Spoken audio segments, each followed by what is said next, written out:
changing my diet. Peace and blessings, everyone. Welcome to another Sunday live chat. We're going to wait for some more people to come in. We see one person is already in. Thank you for coming in. Welcome. We have 10 thumbs up already. Oh, wow. Well, thank you for the thumbs up for those who came before we even started. As you can see, I have Michael Jones here. This is somebody who you definitely would like to talk to. We're going to be talking about nutrition.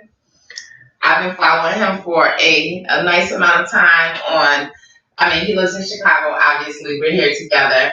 But I've been following him for a nice amount of time on Instagram as well as Facebook, and he has a lot to offer. So thank you all for coming in, and thank you all for thumbsing up as you come in. Please, by all means, welcome our guests, but let's put aside for the new people that's to the channel, know that there's no profanity. This is a negative-free zone. We do not put down other people. We don't talk about race, religion, sex, drugs, anything that's controversial or so. And welcome, Ade. And, we respect the people that are talking, as well as we try not to have crosstalk while there's conversation going on, because we would like to see and hear your messages, as well as allow both of us to be able to talk.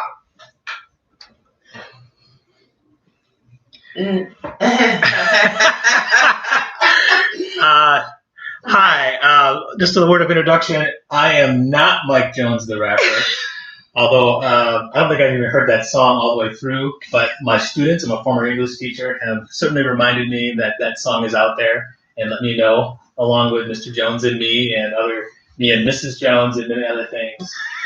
But no, I am Mike Jones, not the rapper. I'm Mike Jones, the vegan consultant. Yes. Welcome, Freedom, though. Thank you. This is your first time here. I've never seen you here before. And if you came because you were thinking that this was the Mike Jones, actually, this one is even better, because he's going to give you more than a song and dance. He's going to give you some information to help your body out. Welcome, Minnie. Thank you. Oh, thank you so much. I appreciate you. I've never seen you in a live chat, so if you've been following me for a while, thank you. I appreciate it so much. Welcome, Live Joy Life. Thank you. You have definitely come to a great video, because hey, Antoine, we're going to be talking about some good old-fashioned nutrition, some good stuff you can put into your bodies. I'm going to let Mike do some talking. He might want to start off by saying how we met. Okay. All right, so Angel reminded me of that story. We met in one of two places. Which one came first, we're not quite sure. Right. So the garden over on Paradise on Merrill, right. Which is in our neighborhood. I know we've had a lot of volunteer opportunities there. And more specifically, I think we may have just touched, a lot of students people were in and out of that garden at the time, but we got to know each other more when we opened Majani, and I'm one of the forces behind opening Majani. It's my brother's restaurant, his concept, his vision, but I came to help make sure that it opened.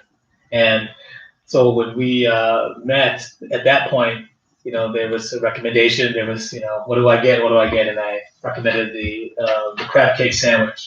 And that was a big hit with Isis. It's been a big hit with Isis, and still to this day, even though I cook at home, she still begs me to go to Majani to get this sandwich. Yes. So she's still in my pockets and stuff, making me, because I can't make the crab cake. I really can't, and she loves it so much. So I have no problem with taking her up there, especially when she does gravy school and does all the things that she should be doing. Let's see. Welcome, Maya. Thank you for coming here for the first time. Antoine, I'm happy that you're here. Thank you so much for coming in. Let me turn my phone down. Oh, I should go live on my thing. Okay. Oh yeah, you could. Thank you all for the thumbs up. Yeah, it's actually 14 thumbs up and 7 people in here. Thank you everyone for the thumbs up. But yes, today we're as usual, we're keeping it very positive. I know that there's a big outrage going on. There's a whole bunch of stuff going on, but instead of talking about all the negativity and stuff that's happening and what's not stocked up at the stores and all the craziness and the madness.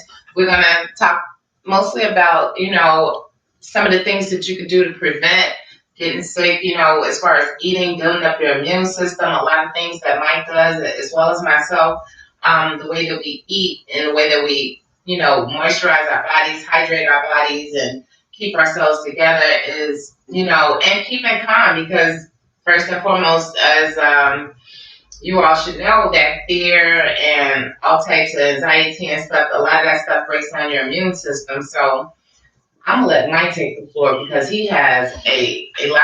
I mean, Mike, let's talk about your journey. Let's talk about what's been going on. And look at his hair. He's rocking some pretty nice hair, you all. Well, first of all, the hair. Angel has been certainly one who encourages me to continue to let it grow and let it ride. And I'm just experimenting and exploring and seeing how it'll do. And it's coming along. It's doing it. It is doing it. And so let's address one topic right away. Let's talk about the water.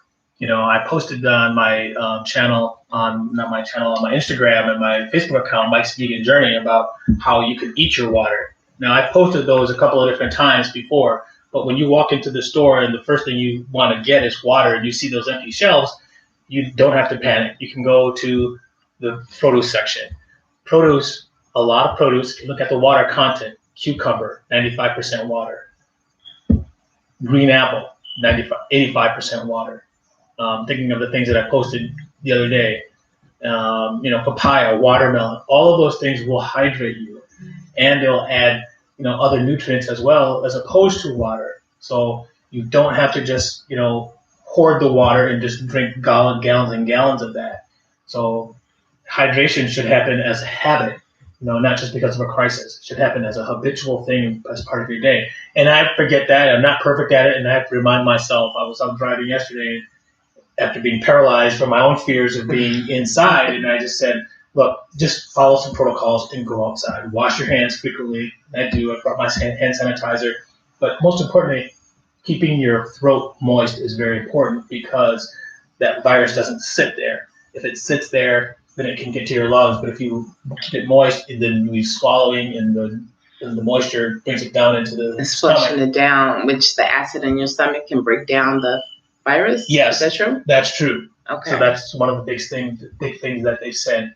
The other thing to think about is that, China now has hit that plateau. Okay. Their numbers are down. Okay. So they've followed protocols and they've done the things to contain it. I don't know if that's widely available now because I've been off the internet and off the media because it was on Friday. Angel will tell you, I was like, I don't know if I want you to come over. I don't know if we didn't even know until like the past couple hours whether this was actually going to happen. Hello, everybody. Welcome, Voice ASMR. Welcome, Les. Hey. So like I said, I really talked myself into more than I needed to, and going out and just realizing I just did not want to live a life of fear, right? And manifesting that fear and just being like, look, you are protected, you are defined. Go ahead and definitely. And not only that, I mean, when you're putting like good foods into your body and you're building up your immune system, which you've been doing for years and years and years. I mean, you should know. I mean, it's not like you are like putting junk and garbage into your body and stuff, which breaks you down. So, the fear should kind of subside just a little bit, just knowing that you're doing the right things for your body, for the insides. Right. And that was one of the things that I told myself. I said, look, if anybody's prepared for this, it is the people who have been taking care of this. Absolutely. This is the time to be the vegan and say, put your super vegan on and be like, hey, I take care of my body. I mean, let's go. Now, I'm not a macho person to go out and bring that kind of mentality to the table, but it certainly was an indication of, look, you're prepared for this more than you think. Absolutely. And move forward. Like you said, drinking water is very important. Staying hydrated. And then, like you said, you were staying hydrated like every 15 minutes, which was, something that we've been doing for a long time. I noticed that Freedom Lives here says, he said, wow, facts don't live life of fear. Definitely not. Welcome, Tiffany. And yes, Freedom also said, I drink at least a gallon of water too. We're supposed to drink, and I don't know, Mike, you can say whether you do this. I drink like half of my body weight. I drink over a gallon of water a day. Yeah. Because that's all I drink besides smoothies and detox juices and stuff that I make myself. What are you having right now, Mike? So this is just water. This is a thermos that I keep my water in, and I try to empty one of these out a day. And I'm fairly good at it, but I also eat a lot of vegetables and fruits that have water in it too. So I don't know if it all ends up to be a gallon. There is a formula for that, but in this particular situation, it's at the end of the day, it's not the total, it's the frequency. That's the most important thing.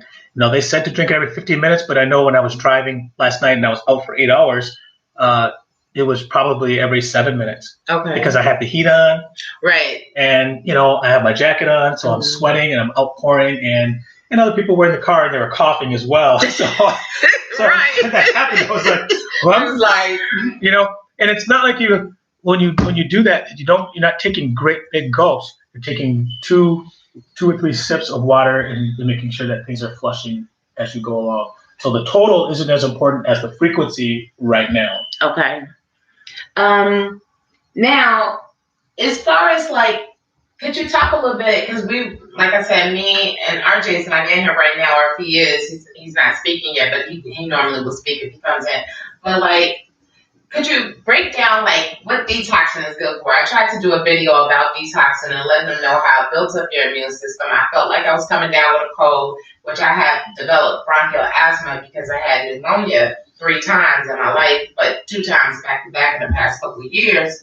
And so when I have my bronchial asthma, it causes me not to be able to breathe real good and have a really bad cough, and I can't lay down or sleep comfortably at all. And the fear does set in. So I did a detox and made me some good old homemade broccoli and mushroom soup, and I felt better. But then afterwards, about a week, the day after I got off my detox, I don't know what happened. It was some type of drainage or something, and my right ear totally went out. I mean, it started off slowly, and then this right ear went out, and I panicked. I freaked out, went to Walgreens, got some stuff. But if you want to break down, oh no. It says your device will restart to update outside of active hours. Okay. Outside of active hours. Outside of active hours. Okay, sorry about that, you all. But if you could just break down what detoxing means to you and what it does for the body, and why should people detox, or if you detox, and what are some of the things that are the benefits of detoxing? Detox for me usually comes in forms of a green juice, anything green, cucumber, kale, avocado, green apple. There's RJ, he's here. Ginger, key lime, anything in those things is what I usually drink, and it usually has to do with how I feel. It's not necessarily. I usually do it to clean out my inside. Right.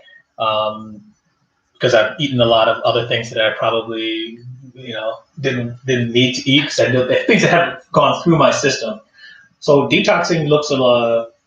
Sweating is a very good part of detox. People talk about taking a sauna, or if you're working out, you should feel the sweat. You should feel those things leaving your body. Right. When you start to see things come up on your skin, and it's a matter of, actually, somebody gave me a chart of where things happen. So if you start to get pimples or blackheads in certain places on your face, it's an indication of where in the body those things are happening, where you need help. Okay. Some of those indicate where your stomach needs some help. Some of those indicate where you're not getting enough absorption of nutrients in your nutrition in the small intestine. Exchange takes place. And so where those things happen in your skin, rashes even, that was important. And I just learned that just recently. So I'm going to go back and find that chart. Yeah, because I didn't know about that. I didn't know about the different, as far as breakouts and stuff, right. That it was determining where, you were having problems. Right. So I had this little spot. I'm going to show you. You can see that little spot right there, and there's another one right here. Hey, you're fine. Why am I getting those? And then somebody explained more of what those things were from. So I detox when I don't feel things are flushing through my system, and then I can check and see. And the only way that I know that is because I actually have to spend a few minutes examining what comes out in a solid form. So I don't know if you talk about that in this form. No, yeah, but if you deal with any veterinarian science, the first thing you want to do is look at the animal's excrement and see what exactly it looks like. And so you have to examine that and get in there and take a look and see, I can see I had this, this, and this for dinner, and I see that the next day this is now exiting, and now I can see that. Right. And so I've done many experiments on how frequently that should happen. Right. And that doesn't hit those markers, then I know that I need to drink some green juice and break those things down. How often? I mean, because this has been my life for a minute. I mean, ever since we started going to the garden, that's when I think a year later is when, not even a whole year later, I brought my first NutriBullet, and I started instead of just regular juicing, because I was missing out on a lot of stuff because I wasn't using the pulp and everything. I was throwing away the pulp, which you can use for other things. Yeah. But I found that with me using my NutriBullet, I'm like getting it all. I'm adding my seeds. I'm getting everything. I'm not throwing away anything, and it's a fast cleanup too. Not to mention, but I felt like I was getting more of my body instead of all the stuff that I was throwing away, like the content of the stuff I was throwing away.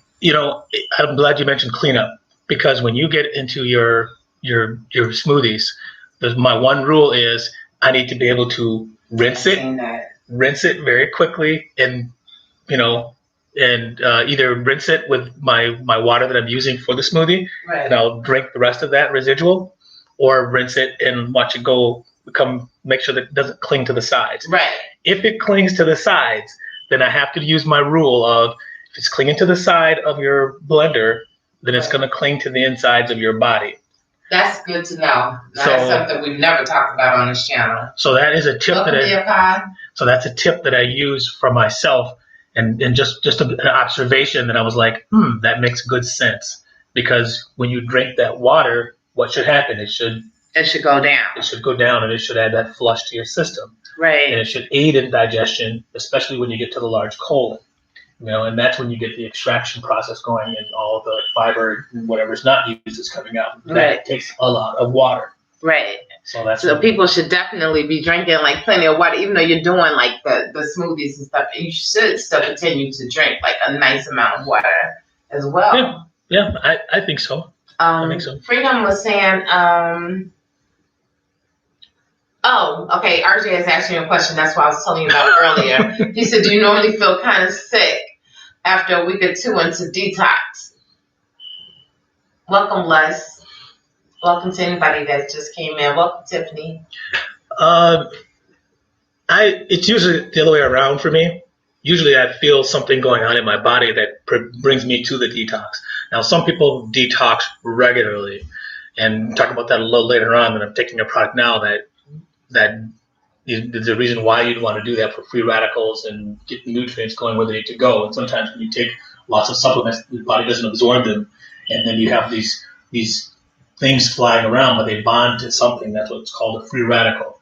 Okay. And then they're not going into the system, so where are they going? Right. So then you need to be able to flush those things out. So I'm taking a product now that I've been taking for the last 3 weeks. Okay. Which I told you about. Right. We were talking about that, and you could dedefinitely, I'll let you, mention about that. Good. Yeah, for sure. And so I monitored that very closely, and journaled it. And so no, I don't get sick while I'm doing that. Now, some people will detox for 3 or 4 days. I do intermittent fasting. So because I do that, I know what's coming in and I know what's going out. Like a lot of times I won't eat my next meal.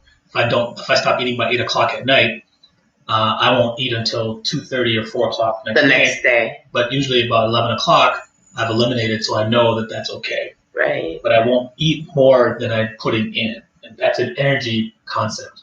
Like, you don't overfill your car. If it's full, then it's going to work. It's going to get you where it needs to go. You don't come when it's on full. You're not at the gas station again. Right. So I need to think about food. Well, I think about food in that same manner. So the energy's still being there. It's still being absorbed. So I don't need to go back. So I eat a lot of fats. Fats are sustaining, and that's why I developed my other product. Okay. That helps me do the fast, because it also brings me through that length of time where I'm not eating. Okay. So somebody mentioned, and I'm going back up the chat. Freedom Liz here was saying detox is good, except when it makes you go to the vet. I'm gonna say make sure when you don't have time. I mean, but you really want to get the stuff out of your body. The last thing you want is to have stuff in your body. And, Right. if your system is regular, I mean, But she brings up a good point. There is a time when it depends on. So let's back up a little bit. All right. Because I'm very excited about talking about this kind of regulated or regimented, but I have an interesting plan in place, one that works for me. But when I wasn't on this plan and I knew that I did want to take like a colon cleanse or take something over the counter, years ago, you're right. I had to block out a whole weekend so that I knew that I was going to be in a place where I could take care of right. It wasn't going to be on the road. You're right. So that speaks to how much you have inside. So once you have cleaned out your system, and it's not like you clean it out and you go back into the same habits. So I am a vegan. I've been plant-based for 4 years. This is the 5th year now that I'm working on. And so now that I have complete understanding of a 90% understanding of how my body operates and what it responds to, I'm in command of that. That does not happen to me anymore, where I'm worried about, leaving out the house because of the way that I eat, because of what comes into the temple. It just doesn't work that way.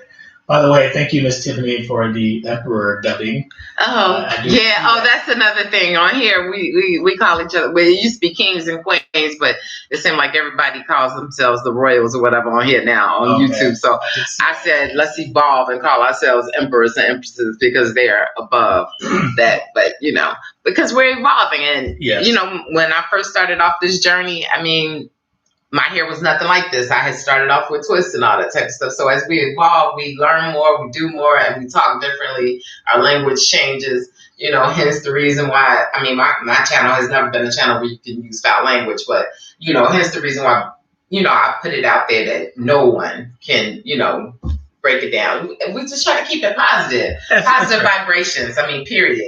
It just reminded me of a nickname one of my colleagues gave me back in the 90s. He used to call me Emperor Jones.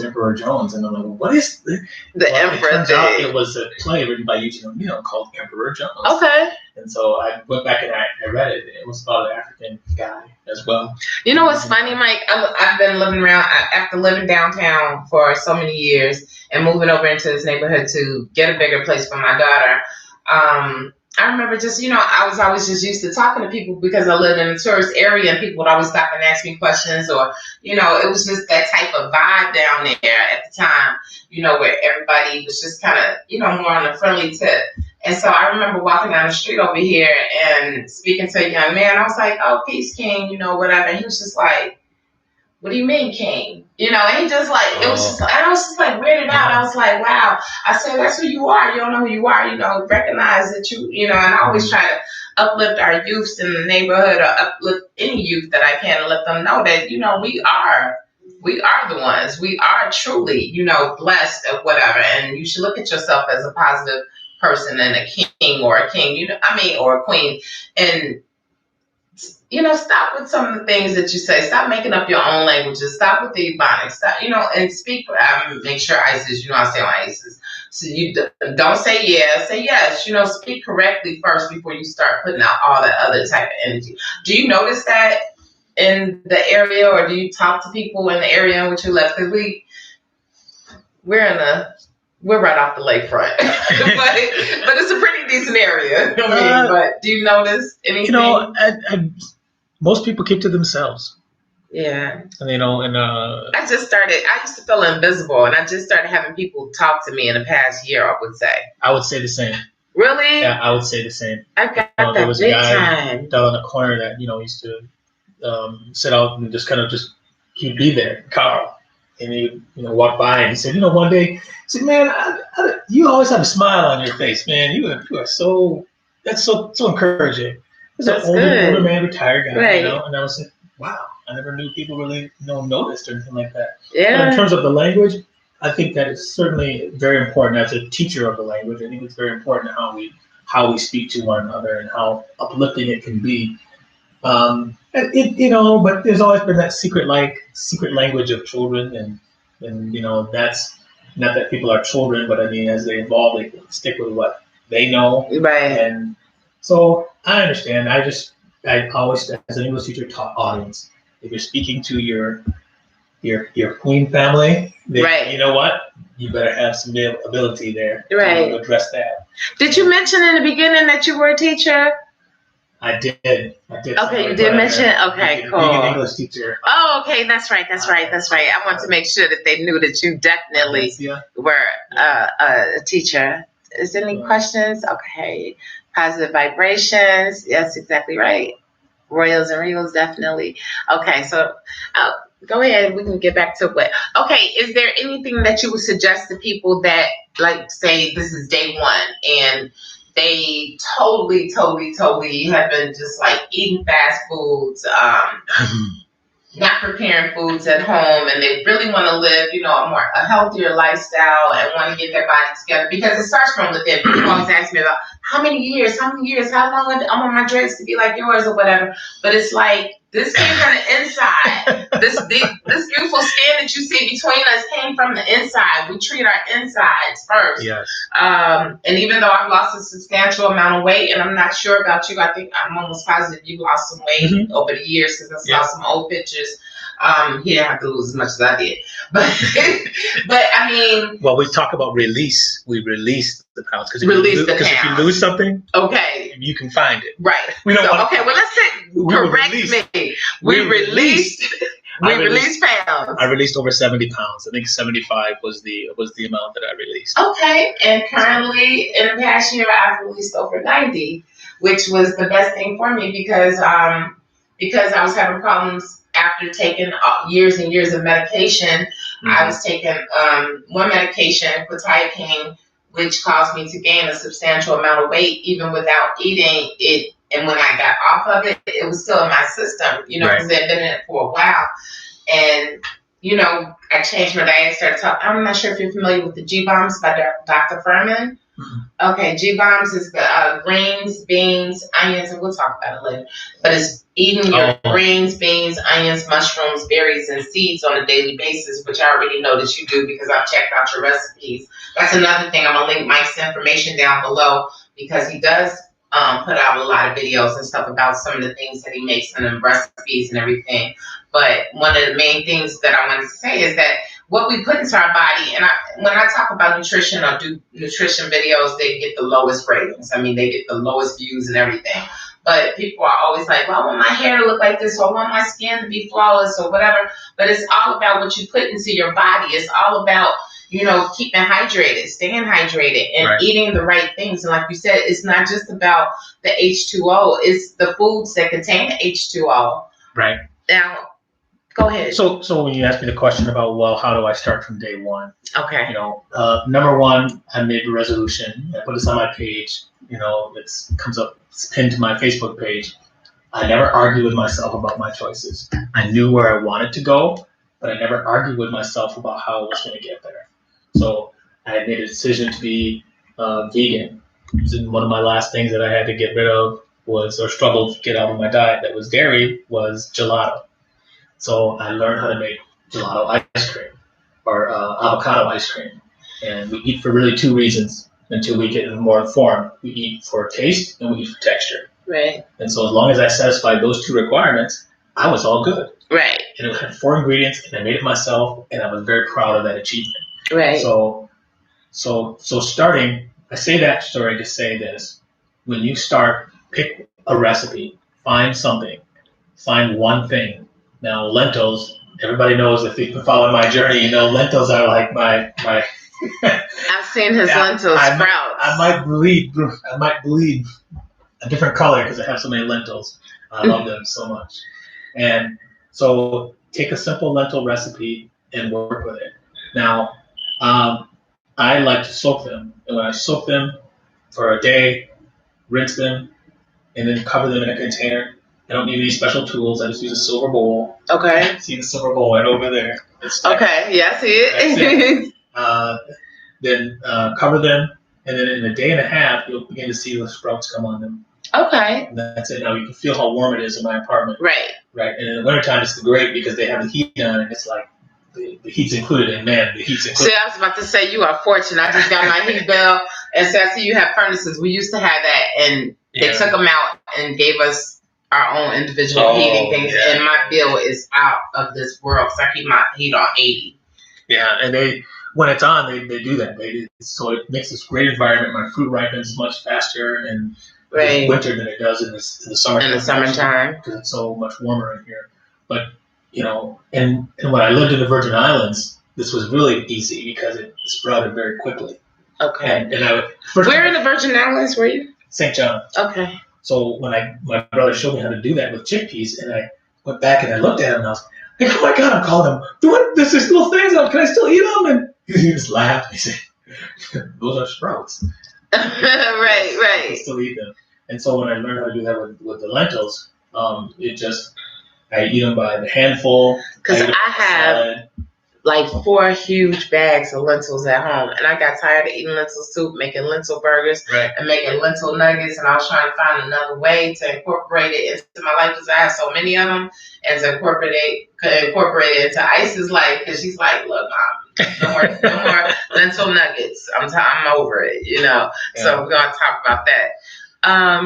So that was a good way to start, and it also is a good way to just kind of monitor things. So when you bring that one thing in to your life, then let something else drop off. That's the other part to that. Okay. So you said you had lentil nuggets, lentil burgers. I tried to make lentil soup. Well, I've made lentil. I started off making lentil soup, and then I made the other things. Something like that to be the detox. Okay. Because now your body's going to be used to that. So you bring in the lentils, you drop off the Flamin' Hots. Now I keep using the Flamin' Hots, but it's just, people have things that, you just, that will continue to gnaw at you or be addicted to them. And what we find out about is the oils. That's the other thing that's in the body. Okay. That is hormonally tricking us, that we to allow us to think that we need that substance. Okay. And so oils was another thing that had to really taper off on. How do you feel about olive oil? Well, that's a fruit oil, so that's different. So how that oil is extracted is very important. If it's an oil that is produced with a chemical called hexane, or it's hydrogenated, those are the two things that I've avoided and eliminated out of my diet. Okay. Or I eat very sparingly, if at all. If I want to eat a chip that has vegetable oil on it, I will eat those occasionally, but not on a regular at all anymore. Okay. But the hydrogenated oil and any of the oils that are not a fruit-based oil that you can get from cold pressing. Cold pressed oil is great. Grapeseed oil is like that. I like grapeseed. Olive oil, avocado oil is something that you can get with just the natural pressing process. Right. And that's a lot, because I used to make bath and body products along with candles. Well, actually, it started after making candles. So I had like gallons of each one of the oils that you just named, the grapeseed, the avocado, all that. Mm-hmm. I had like gallons of those that I used to put in some of my products. And a lot of people were like into shea butter and stuff when I was making my products. But I like mango butter. For some reason, shea butter just seemed to cause a buildup on my skin. So I just did not get off into the shea butter. Is anybody asking any questions? Antoine asked, do you like coconut milk? Do you like coconut milk from the States? I don't. Coconut milk well, I had it from the actual jelly coconuts and the water, and I like it without the gums. So sometimes they use they add the gum, the guar gum or xanthan gum as a thickener to it. Okay. So you can get it here without the gums in it, and that's better for your body. Are there special places that we have to go? Are there any places? Whole Foods has them. Okay, Whole Foods. So you can get some decent, because I don't use coconut milk. I don't. I don't use it that often. So what I like when I was doing the curry chickpeas, instead of using the coconut milk in it to use the curry to make the creaminess, I made a creamy hemp milk. Okay. Yeah, you've spoken about the hemp milk before. Yeah, so I do a lot with hemp protein powder, but also the hemp seeds. You can put it in a blender in water, a little sea salt. It makes milk in about 20 seconds. And then when you add a little avocado to it, then it makes it creamier.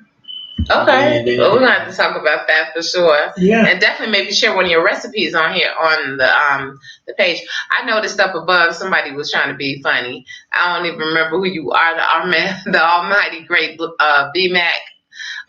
You obviously haven't been on here, like you said, for a long time. Yes, we are just friends. No, we are not dating. He said he loved to say that, Miss Tiff. She said we were just pals. Yes, we are just pals. And this is our first time actually outside of Majani's and outside of Starbucks, like communicating, being around each other. We just have a good vibe because, I mean, we're on the same page. Well, somebody posted that a while ago. They said your vibe attracts your tribe. That's right. Absolutely. Yeah, I saw that too. Yeah, I don't know who posted that, but that was cool. And Yapa, that's my girl. And she just made it back. She had traveled to take care of her grandson, and she just made it back home in Texas. So I'm happy that she made it back. Oh, she said she'll definitely try to make hemp milk. Is it easy to make hemp milk? That's it right there. It's, a teaspoon. You can use as many hemp seeds as you want or as few as you want, depending on the thickness of how you want to make it. Measure out your amount of water, put your seeds in, blend it. I add sea salt to mine. Celtic sea salt is very good. And then you can add a sweetener. If you choose, you can add a blueberry, you can add basil, you can add, you can just have a lot of fun with it, and it just makes a real nice milk. Now, once you blend it, it's only good for about 4 days. That 5th day, you'll know. But really? Put it in a mason jar and let it go. That's it. And it only takes like 20 minutes, and not even 20 seconds in the high speed on the blender. Right. And you can blend it for the level of frothiness that you want. And just the other day I added, what did I make? Oh, I used, it wasn't hemp seed. It was walnuts, handful of walnuts and pumpkin seeds. Okay. And that's the when I questioned you about, I asked you about the condensed, Yeah, so that was it came out like a condensed milk. But I did add a little bit of turmeric to it. But I mean, when you have fun, and this is what the journey for me has been all about. It has been fun for me too. Experimenting, right? Playing, like you're talking about your hair journey before we started this. Right. You don't put a lot of things in it. You just, you very natural. Straight up aloe vera gel from the plant. They sell it right at the local market down the street too. I mean, instead of sitting back spending, like I know people who spend $100 on skincare, and you wouldn't have to spend that amount of money. You really don't have to spend that amount of money because what you put into your body is what's going to come out through your skin, for one. I treat my body like a plant. I treat food as medicine. I'm not sure if you feel the same way. Absolutely. I think of food as medicine. And so when I'm eating, I'm a happy eater because I'm like, this is doing something for my body that's important. You know what I'm saying? So, what was I going to say? Somebody, Les said, what is a great meal for after a workout? Excellent. So, I actually have been working on my product, my own personal products that I've been using. I started making a protein bar, and now that's been 18 months in the development. And so now I start taking this hemp protein right after I do my workout. And I add a little bit more sugar. I use maple syrup and my sweetener. And I understand that is a good thing because when your muscles are broken down, that's the time that you can handle a higher glycemic index sweetener because it goes, depending on your state of body and depending on what your plans are, I'm not saying this for diabetics or anything like that. Right. So you have to judge this, what I'm going to say, for your own self. I'm not a doctor. But when your muscles are broken down, the protein is secondary to the glycemic the glycogens that will help bring that together. So there's a partnership there. So the sugar that you put into your body immediately after that and the protein will help build the muscle, repair the muscle stronger. Now, I do work out. I do push myself, but I can tell you I am, and I've worked out in the past where I know I wanted to be sore because I want to know I worked out, right? Right. When you eat this way, you don't have that soreness, nor do you have that stiffness. Now, I'm not up here I work out in my home. I have my water jug behind me, which is about 8.5 pounds. So this is my gym set right here. I have two of them. So there's no excuse for not being able to work out. So I do a lot with those, but I do have a gym across the way that I do use, and I went in there recently and I grabbed the dumbbells and I was doing the same things that I was doing, and man, I'll tell you, I'm still not sore. And I did more reps with the heavier weights as well, and again, when I finish those breakdowns, I come to the kitchen immediately within 15 minutes, 30 minutes, and I make that mixture. It's a vegan fudge that I make. It's on Mike's Vegan Journey. You can see the post that I put up there, and it goes right to work right away, and you can feel it going in. Now, I also do that while I'm fasted. So when you break down, the body's looking for things, and now you're stressing it out in a caloric deficit as you're fasted, breaking it down. So when you put that in, it's like instant marriage. Okay. And it's just like, it just goes to work real fast. Repairing the body. And that's how I actually feel that, and that's awesome. Okay. It was one thing that I heard you mention. Well, I look at a lot of your tags after, your posts on Instagram, and we don't really talk about it a lot in here because I don't know anybody who does it in here.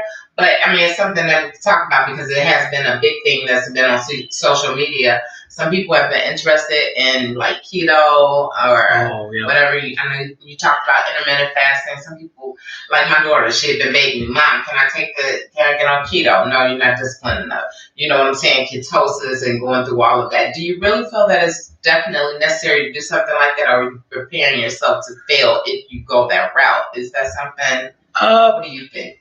I did it blindly with an experimentation. I started to feel some things, not necessarily keto flu or anything like that, but and it could have been psychosomatic for what I was reading. But you want to make sure that you're not stressing your liver. Your liver is the most important organ in your body when it comes to filtering because of what it does for the fats and the lipids and all that kind of stuff. And so if you are overstressing that liver, you can have symptoms of other things that are happening, and that's what keto is designed for, is reducing the carbs. You may not increase your protein level, but you're really increasing the healthy fats. Okay. So bodies run on two fuels. They run on the fats, or they run on the sugars, right? Okay. Or the carbs. Right. So if you reduce the carbs, okay, but it won't run on both. That's my point in saying that. So it's going to pick one and store the other. Okay. So I was pretty much a carb person. I ate potatoes, pasta, bread, rice. And that's what I haven't been on in years. You're right. And then when I was still eating meat and I was still eating oils and other things like that, so it would store all of those things. So when I flipped that script, okay, I eliminated those carbs and then increased my fats. That's when the magic happened. Okay. And at that time I was also taking apple cider vinegar. And so that also helped with appetite suppression, which I didn't know that down the line. I just thought it was like cleaning up my inside, but it also did other things. It did do some detoxing as well, but it also was an appetite suppressant. I didn't know that until later on. And that's something that my papa, you all have heard me talk about my papa. He passed away a couple of years ago. That was one of the things that he's always put. I mean, he was always like apple cider vinegar, take a tablespoon of apple cider vinegar or whatever. I could never really, I tried it. I could never really stomach it for some reason. Yeah. But I do talk about apple cider vinegar because that is the one thing that I might rinse my hair with maybe twice out of the year. You know what I'm saying? Just because of the elements that we're in, because of the type of environment we're around, and, depending on where we travel to or whatever, you have to, cleanse sometimes. And when you do your research on it, you find out, hey, this is what they traveled with. This was their antiseptic. For the outer surface of things, disinfecting things, and it was also something that they ingested. The apple cider vinegar. It was something that they could ingest and your insides, and something you could cook and clean your foods with as well. Right. So they had stores of that on their ships when they were navigating the world. Okay. And the same thing would you say that the same thing as well as the aloe vera, because aloe vera is good for like digestion, and it's good for like cuts and scrapes and all that types of stuff too. So if you were to like level it out, is it just like something that's kind of equal, or is it, two separate things, of course, but. I have not dabbled with aloe vera. You haven't done the aloe vera? Okay. No. Yeah. They grew very big on the island, and okay, because that's where I learned about aloe vera, is actually being in Jamaica and burning, and one of my friends, because I was using some iodine and baby oil and just trying to get as crisp as I could get. And they broke over the plant, and yes, they kept me from burning, because I would burn and peel in a hot second. Antoine Nelson, I think he answered that already about the coconut water. No, I personally don't have any coconut water in my home. I don't either. and I don't mean to sound arrogant or uppity or whatever, but I mean when you drink it out of a real coconut in its environment, when you go to get it out of the store, it just isn't the same. It's similar, but it's just not the same. Right. It's life water, and it's in its rawest form. If you were to tell, back to when we were talking about like somebody that's trying to eat healthy, one of the things that I noticed, I've always been a label reader. If I was to buy anything that, back in the day that had labels on it or whatever, sodium intake. I had found out about like calories of a product as well as how much sodium it contains. And if the calorie amount is like, say 90, but then the sodium is like 900, it's like, that is way off. That's like something you should totally avoid. Or what do you think about that? Well, it's a couple of things about salt. Let's go back to keto. If you are full keto, one of the things that you need to do is to A, hydrate yourself, and B, actually increase your salt intake. Now, okay. When you hear that, anybody who's diabetic is already thinking, and somebody just listening right there that said I'm diabetic. So, you have to understand how these things work in concert. Concert is a word meaning they work together. If the trombone section is too loud or whiny, and it affects the whole group, so you have to learn how these things work in concert. Now, I follow a guy on Instagram who has a book called The Salt Fix, and he talks about that sodium gets a bad rap. Right. But we do need it. The kidneys need it to function, especially if you are on keto. And so you have to make sure that if you are doing something, you're increasing your fat intake, that you're also increasing your salt intake. Okay. And now I'm saying that with the caveat of this is not medical advice. Right. And you have to understand your body to digest that, pun intended, to digest that information that I just gave. So you have to know your body and know what situation and know your diet. If you're on the SAD, you're getting more than enough sodium, and you're getting a bunch of other things in there that decreased sodium makes more sense because of what you already are putting into your body, and you're just eating the standard American diet. That's what I mean when I say the SAD. SAD, right. So in that case, yes. But in the overall context of what you choose to put in your body, when you have the increased healthier fats, sodium is the friend. Okay. To that. That's my understanding. You can question that, you can challenge it, you can look it up and research all the things. And I always recommend that people do some research. Do more than just Google stuff. Actually, there's books out here. There's plenty of information. Check out, different shows and stuff that talks about stuff like that. Right. For one, I like to watch Dr. Oz. I don't know if you're a Dr. Oz fan, but I like to watch some of the things on his channel. No? I don't have TV. So. Oh, wow. I didn't know that. There's no TV here. Okay, we have some questions. Wow. Okay, we'll talk about that too. Okay, Live Joy Life says, I'm a diabetic. I'm noticing that eating meals is too much for me, so I've started eating less meat. Oh, meats. I'm sorry. See, I can't see. I do better with less to very little meat. Any suggestion for a smooth transition? A smooth transition to which direction? To more meats or less meats? Well, let's go back to this thing. People eat for two reasons: taste and texture. You eat to live. I eat to live. So once you get to that point past the taste and the texture, you're eating to live. Now, I can take pumpkin seeds and walnuts and sunflower seeds, and I can grind those up, and I'm fine with that.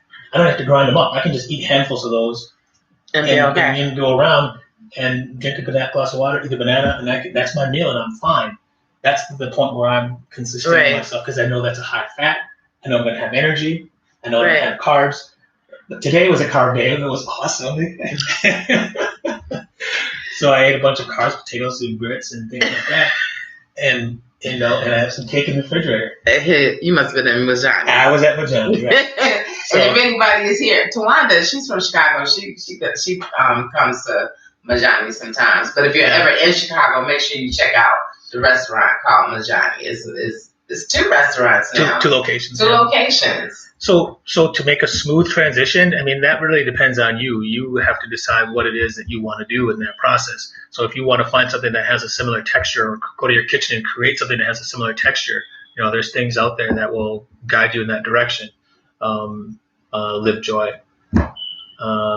So it's specific to your question. Right, because she was saying, okay, and welcome, good evening, Heartedly Tim, man, welcome. I haven't seen you in the chat before. Thank you for coming in. If you haven't already subscribe, and definitely you all at the bottom after the live chat, I will be including your information, Mike's information, so that you can see, his journey and some of the things. He has a lot of recipes. He always posts about different things that you should eat and stuff. I wanted to talk a little bit about turmeric, because I've been finding turmeric, raw turmeric, at the local market, but the dates that be on it's like it's a big bag. I mean, a big little package of it. And I'm like, am I able to consume this before it goes bad? And how can I keep? That's the problem. How much do I take out? I'm not sure. I've always been used to the powder form of turmeric, so I don't know exactly. I have the same question. Yeah, that's crazy, right? On that one. Hey, Farms, I haven't seen you in a long time. Welcome. How you doing? So the turmeric thing is kind of. I don't know if I've ever bought it. I've never bought it. I just started seeing it at the local market, but it's always like expiring in a couple days. Right. Well, first of all, fresh is always best. Okay. Fresh. Definitely. But now, because we've been conditioned, we know how to use the powders, and we know those measurements, the pinch of this, the pinch of that, how much of the fresh equals bad. Right. Or do you need less of it because do you pill it? It's like so many different questions that I have. So the only answer to that is to, you experiment with it and play around. Now I go back and forth between the powdered ginger, organic powdered ginger, and the fresh ginger all the time. Okay.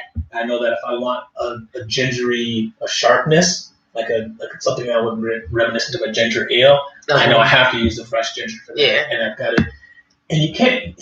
There's ginger that comes from different places. The local market uses ones from Mexico, I think. Okay. And it just seems to be watery. It doesn't seem to be very spicy.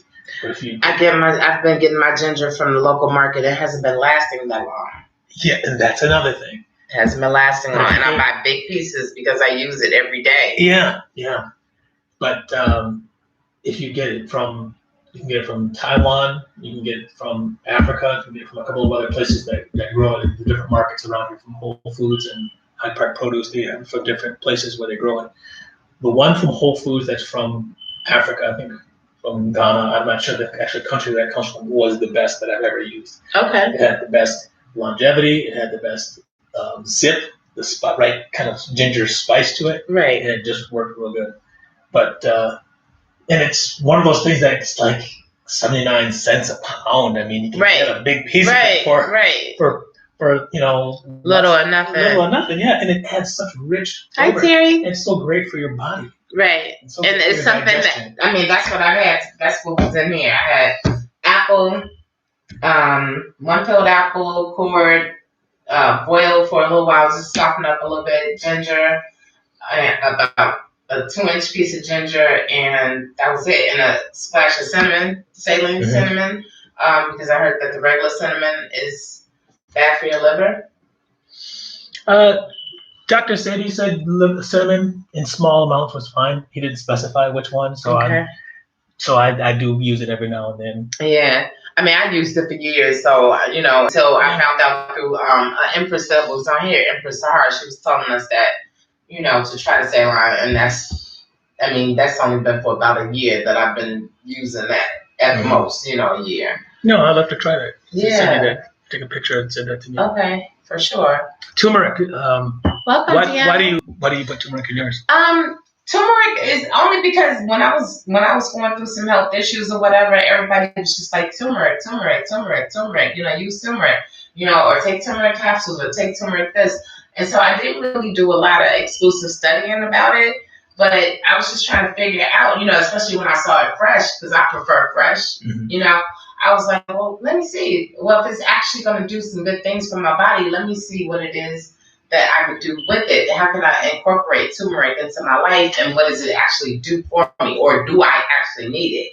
because I had somebody ask me, because you can make alkaline water just by using lime juice, is what I was told. And I was also trying to figure out, well, if it's not broke, why am I trying to fix it if I've been doing great all this time without doing alkaline? I was told at one time by my doctor not to do alkaline because I was on medication and because of certain medications I was on. How do you feel about alkaline water? And is it totally necessary?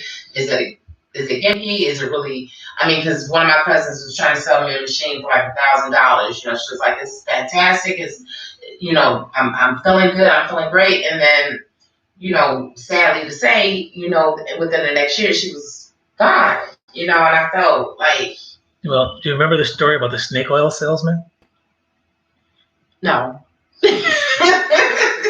So this, I don't know the age group of this audience, but pretty much everybody's over 30. Well, we know that snake oil is something that doesn't exist.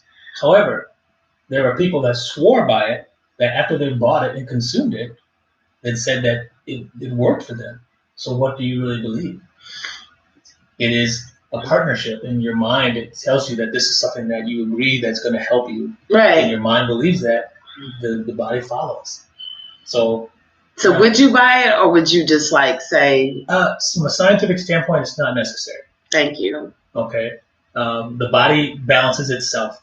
The body is a wonderfully made machine that seeks homeostasis. And even if you eat what we call junk food all day long, it would find a way to keep you upright and get the most out of what garbage you just put into it. Okay. Okay. Right. Okay? Right. And that won't. You will still survive. It won't kill you. Right. But eventually things shut down. That can take a period of 20 years, can take a period of 30 years, can take a period of 40 or 50 years. Right. Which leads to the other topic about how normal it is for people in their family to talk about Uncle so-and-so who lost his leg or who lost his hand or who lost his limb or who lost his sight from diabetes. Or things like that. I've known people that have, say had diabetes for a long time, started living a much healthier lifestyle, lost a tremendous amount of weight, and next thing you know, below the knee amputee 1 year, next year, below the knee amputee both legs. Mm-hmm. I mean, totally when I go over their house, it's like, wow, they eat healthier than I do. And it's like, wow, really? I just didn't understand. But maybe the damage was already done from their bodies, or. And that goes back to one of the first questions about detoxing. It depends on what you did to your body before then. Right. So the mission now for me is to bring this information to a younger audience. Sahara's here. So, and that's very critical. And I was just having that conversation when I was at Majani today with a young man who's 13 years old. Oh wow. Yeah. Don't remind me. Yeah, I was just gonna say because your daughter is that age. Right. A couple more weeks. And his mom and I were talking about with some of the platforms that I want to bring. Especially as a teacher of older children, but still I remember all the things that I was told about 4432. That's the magic clue, or the food pyramid, and all that. Right. Kind of stuff. Well, those things were just simply money makers for the school, for lobbyists to promote and keep people hooked on a certain plan. Dairy is not necessary for the body at all. So I want to go in and talk to young people and address it in a way of knowledge, real knowledge, and body information. Right. And partner those two things with young people. That's where you're going to have the change of, look, when you go to a gas station, you used to be able to go find a wiper blade and oil for your car. Now you go in and you find everything hardly everything else that is filled with high fructose corn syrup. Right. And expired foods. Which leads to the insulin resistance, that leads you to the diabetic conditions. I want to introduce you because Empress Sahar just came on. She's a holistic health coach, and she's been somebody that has been guiding me through the past year, definitely for a while. And that's who I found out about the Ceylon cinnamon from. And we talk a lot, we chat a lot about what to eat. And then we were also chatting about the whole hysteria of everybody going crazy and stuff for the past few days or whatever. But Empress Sahara, this is Mike Jones. He is a person that I've met at his brother's place, right? Well, either at the garden or at his brother's place. And Majani is the restaurant that you all have heard me talk about a lot of times. because for a long time before I started cooking myself, we were going to Johnny's, and every weekend, definitely, ISIS, was breaking my pockets. So I just want to introduce you to anybody that's new that has just signed on. This is Mike Jones, and he is definitely very into healthcare and taking care of his body, as you can see, and from the skin, as far as his body, as far as a lot of things. And he comes up with a lot of different great recipes that I love to watch. I live vicariously through him at times from just looking at some of the stuff. You had some ice cream, some vegan ice cream on there the other day, and you cooked up something at home to go on top of it. Yes. It was, Mike's Vegan Fudge coming soon. Sahar said hi. Hey, Sahar, how are you? Yes, Terry, the amputations came definitely by surprise. I would say this person was having issues as far as not issues, but he was just I remember going over to his house, and I remember he was always properly taking care of his feet, and I was just oh, he's really into his body and everything. But I didn't know that was one of the things that you needed to do. He wasn't having any health issues as far as I knew of, but it wasn't somebody that I communicated with that often. It was somebody, I knew from when I would live downtown, and then come to find out he actually lives around the block, not too far from where I'm living. So the amputation was totally, to me, it was a big surprise. And then the second amputation was definitely a surprise. I don't know. I never got deep off into his business as far as what was going on. I would just see online where he would say, okay, I'm about to have another surgery, or I'm having stomach problems, or I'm having this, that, or the other. But yes, Empress are definitely teaching them while they're young, and that's why ISIS is going to be preparing food tonight. But if anyone has any questions for Mike is, like I said, this is a person that I've been definitely checking out recipes from and learning different things from. But I wanted to talk about, what did you use for your vegan ice cream? It was something that you had. What? Why is it going down? What does this say? Why did it go down? Hold on, you all. Am I plugged in? It just went dark. Hold on, give us 1 second. We have a little bit of technical difficulties.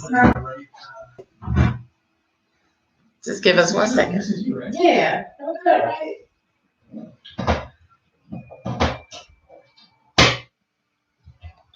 It said check the settings. Give us 1 second. We're just trying to see. Okay. We're good now. Okay. Tawanda's from Chicago. Tawanda, look who I have here. We were supposed to go to Majani's together. She's going to treat me to Majani. Okay. Mike is here. Okay, we don't need to see all this. See your notifications. 1 second. Welcome to the chat, Tawanda. Are you serious right now? Okay, we just got to pop up straight. So I have Mike. Oh. Okay, click OK.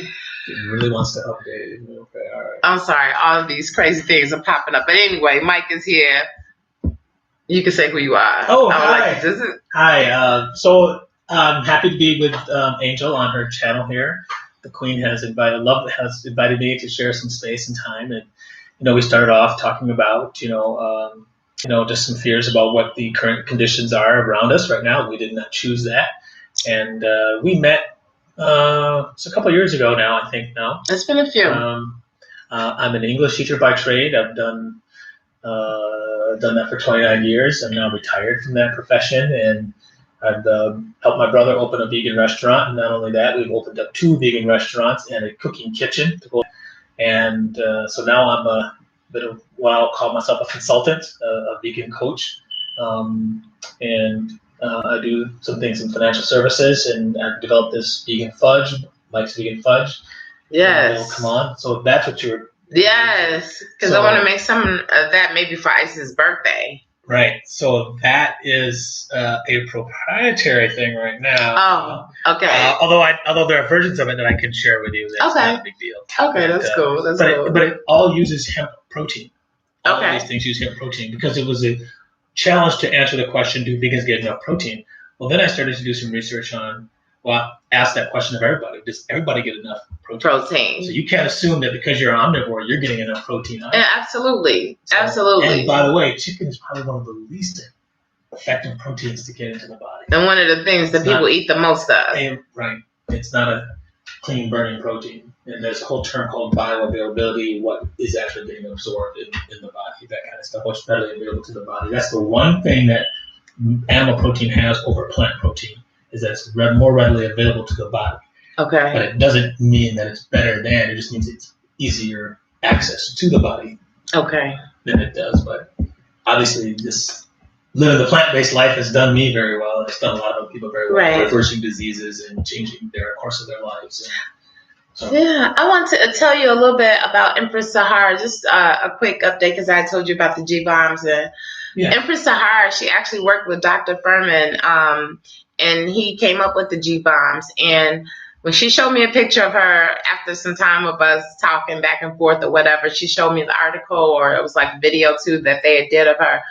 And when I say look like two totally different people you would never believe, I mean, it's what made me change my life. I had to get over, and Empress Sahara always laughs when I talk about it, I had to get over the texture thing, because I was going crazy over texture. I don't like anything slimy. I don't like the way mushrooms feel, so I learned how to make things out of mushrooms that I don't have to like feel the texture. Chia seeds for a while, the chia seed pudding, I have learned to absolutely love. Do you do chia seeds? I have. Yeah. I love chia seeds. Flax seeds? Are you into flax seeds? Flax seed, no. That's one thing I have not used. Okay, but chia seeds has been like the game changer. If I don't have time to eat or anything, I have my little chia seed pudding with some fresh fruit on top. Mm-hmm. And when I say it keeps you full, I just full but not bloated full. You know how people get the itis and they just like falling out. I'm tired. Yeah. So the chia seed, I've learned to get over certain textures, but I still like don't put a broccoli sprout really in front of me. For some reason, I still gotta blend my broccoli. You know, when I do the soup, I gotta blend it and make it smooth and creamy or whatever. I don't know. How are you as far as textures? Do textures bother you at all? I'm getting better. I'm getting much better. Okra is the only one that hits me that has just that. I don't know about that. You know, the okra. I still eat it. Do you? I haven't had it. Yeah. I've never had it. Yeah. There's a couple of things that just kind of like have a texture. I can't think of one right now. Am I still buffering? Is it buffering now, Antoine? I just saw that. Welcome, Desmond. You have a blessed day as well. Can either of you recommend a site for vegan recipes to practice? That's from Terry. Terry is a truck driver and she's on the road a lot. So she does use she does have a NutriBullet or whatever that she uses. She does have a mechanism in which she can use in her truck. It's a group on Facebook. And the ladies in there talked about specifically, you post recipe, but it's specifically alkaline vegan. And once I kind of migrated from that, that was a good discipline because it was a narrow scope to work with. You could only eat or make things off the list that they gave you from the Dr. Sebi guide. Okay. Nothing wrong with it. It's entirely helpful, especially if you are trying to reverse something. Okay. So within that scope, it was liberating because it could only use these things. So it forced you to be more creative with certain things and how you use them, and that made you more made me experiment more. Right. So that was a good group that I started in. Another group was for specifically for recipes. Now, if you go in that group and you search for recipes, check for the blueberry muffin recipe that I made and posted, which still gets. And now, what's the name of the group again? That's called Alkaline Vegan Girls. Okay, I'm gonna type that down at the bottom. Okay. Swazette Carlos is one of the admins there, and this is on Facebook. It's a Facebook group, yeah. So that was a big group. Now, since then, there's been a proliferation of all kinds of different vegan groups, Black vegan groups that have come on, and you can join, and they have a lot of recipes that they're posting on that. Like the gardening groups, the new urban garden.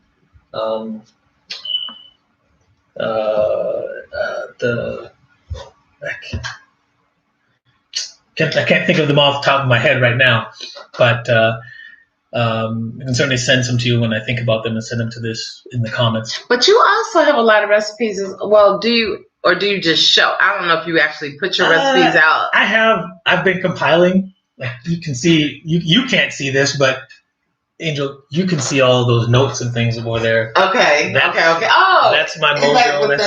Okay, I see it. Those are the notebooks for my wellness journal, all my different things. But I also have in there those post-its and things, or notes about different recipes and different things. And this is all stuff that you've been coming up with and making. And see, that's where I really want to get to, because I did get to a point where I was just wanting to do the lentil sprouts ever since I seen you do it. And I was like, do I buy it that way, or do I, I got all these lentils already here, so should I? And then I started seeing the different color lentils, like the red. I didn't want anything mushy. I didn't want, because you use the different lentils for different things. So I was kind of. Yeah, so I've worked with the brown lentils, the other ones that I work with. There's green lentils. I think I bought those once or twice, and they still sprouted well. I've sprouted black lentils. And how long did you say it took? Overnight? Or you get them in a package, put them in the water, soak them. Just regular water? Well, and it's your choice, whatever you want to use. I just use regular tap water. Soak them overnight. Make sure that they're covered. And that softens it. And can you eat it just like after that? Can you just, or what do you do after that? Well, then after that, I pour it in the colander. I rinse them in the colander.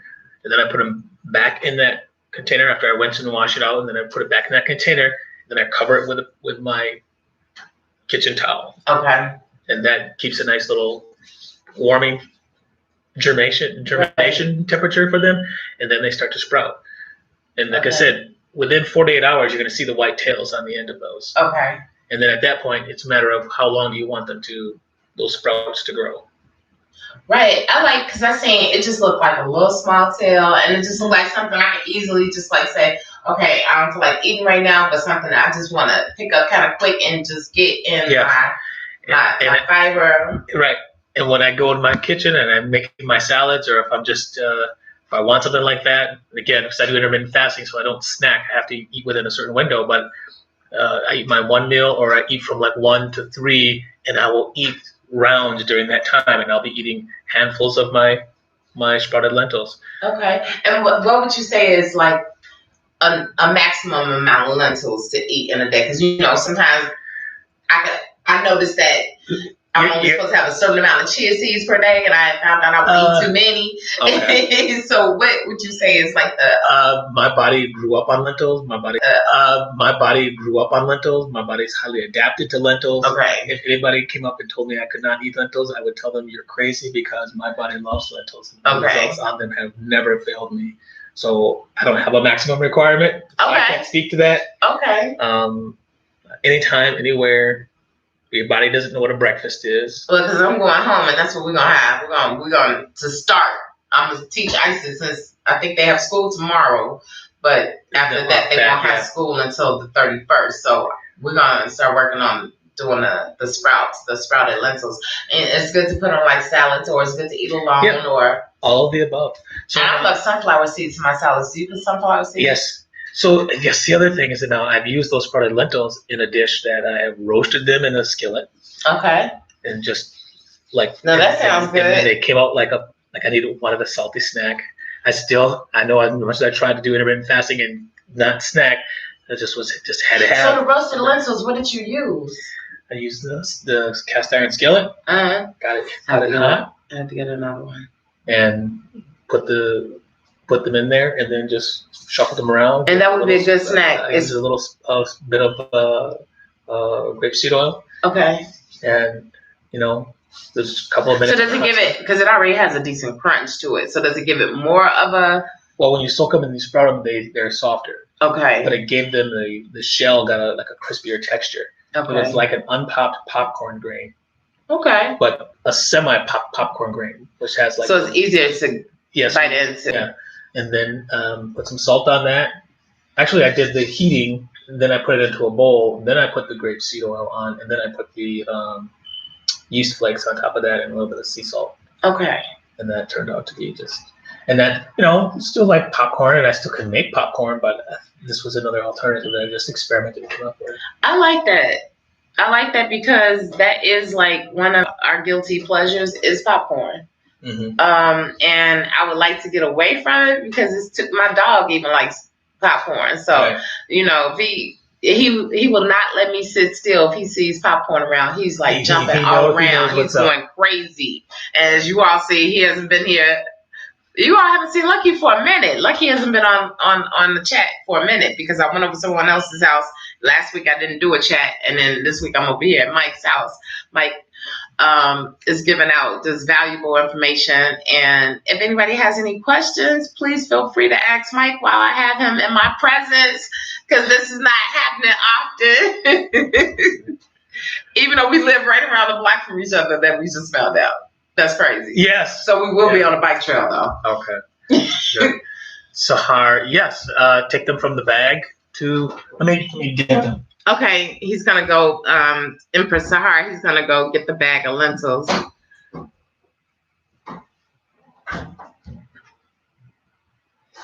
I'm also gonna put in the description box again information on where you can find Mike. You have to check him out on Instagram because I promise you, every day he's posting like good stuff, not just good stuff for our bodies, but good stuff for our minds and our souls. I love hearing him talk or put out information because it's always a positive thing. And that's something that we've been sticking with. Okay, now Mike is about to show us his lentils. Okay, all right. I'm not promoting any particular brand here. But, they're not paying me to do it, but this is what I got. So this is just a regular dry bag of lentils. Okay. And those are considered the $1.49. $1.49, and I can make 13 burgers out of this. Same. And this bowl.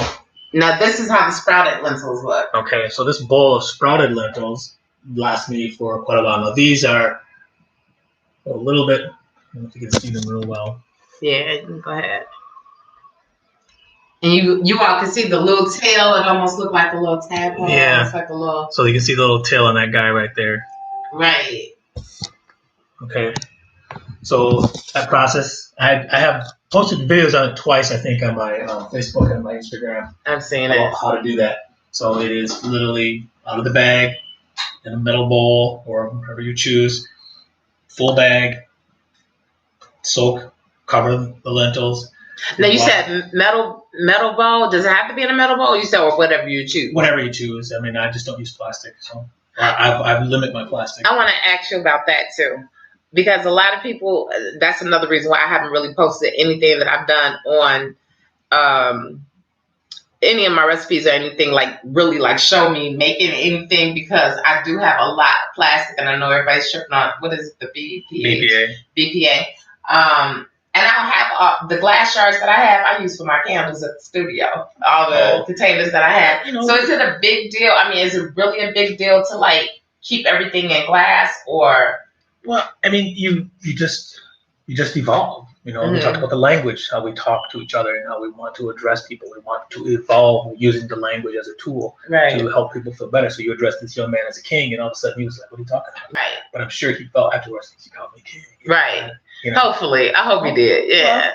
And that's what I do with all my babies, all my nephews, and they're not babies; they're grown men. Right. But I still, I don't cook with I don't use a little bit of foil. Okay. For that reason, we get enough metals in the water. We get enough metals in the other things. We talk about those things in terms of detox. They're just things that happen and we accumulate that we don't need in our bodies. So we want to eliminate those things. The aluminum. So, do you use deodorant that is aluminum free? No. Yes. Because I have the native. I use my deodorant as a spray, not an aerosol. It's an actual a spray that makes it with lemongrass and something else. Which is another topic to talk about, because when you are plant-based, guess what doesn't happen to your body? You don't produce those odors that you're putting on those. Maybe that's why it smells so good. So, hold on. Let's put that to the No, seriously, I noticed that I could go days and days without, and then my daughter is like, I mean, even though she doesn't eat as well as I do because she goes to school and she eats some stuff at school. Yeah. And after dance class, I'm like, girl, you smell like an entire red onion. You got to go home and take care of that.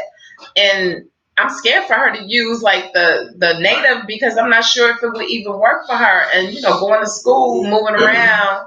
Yeah, and they're gonna talk about you and all that. Right. Kind of we don't want that. Young people are, and that's one of the things that happens in a classroom setting, which I'm very familiar with. Right. So that's another sidebar of being. I talk about that at some point in my videos. I'll bring it back up again about just how you notice things about your body being very different. Like I can go 2 days, 3 days without even putting anything on, and it's like, oh. I have done the same thing, and I wondered if I said, well, maybe it's because I'm growing older, and I still move a lot though. Because I dance, and even after dance class, I'm not, I might sweat, but I'm not I don't smell funky. Right. But Empress Sahar said you sprouted the whole bag. Did you sprout? Yes. Yeah, the whole bag. So this is And how long has this lasted you? How long have you been eating off of that? I don't know. This haven't had this in a while because I was eating all my seeds and my nuts. Okay. I didn't realize I had this many left. Would this be enough to share like amongst 3-4 people, or is yeah, the whole bowl. That's a lot. The whole bowl gets full. Okay. So when I eat a handful out of there, that's enough. So this whole bowl, this is about 8 cups, I think. I don't know what it says. It says it somewhere on the bottom. I don't want to spill it. Right. But yeah. Right. I'm gonna do that. I spread the whole bag. Good. I'm glad I came over because that was one of my questions I meant to ask you and I forgot until I don't know how we came up on lentils, but yeah, that's something I definitely wanted to find out more about. Let's see. Oh, Terry says, yes, popcorn is what I'm munching on now. I want to try that as a healthy alternative from the popcorn. And I think that especially with her being on the road, driving a truck, she drives a truck. Yeah. So there's a lady I follow. She's younger. Age is irrelevant, but there's 2 people. One is a man who's a truck driver who does a lot of his who was upline vegan, and he does his things over the road as well in his truck. So I don't know if you're got the cab and he's got his little bullet in the car and Yeah, I think she does. I think Terry does. So yeah, I mean it really doesn't take a whole lot. And when I wish I had done some side-by-side comparisons of what the budget would be.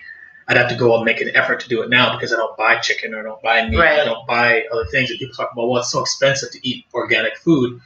And really, when you do the side-by-side comparisons, it's like, even if it comes up even a little bit more on the organic side and less on this side, what is the benefit of eating this way in the long term as opposed to eating this way?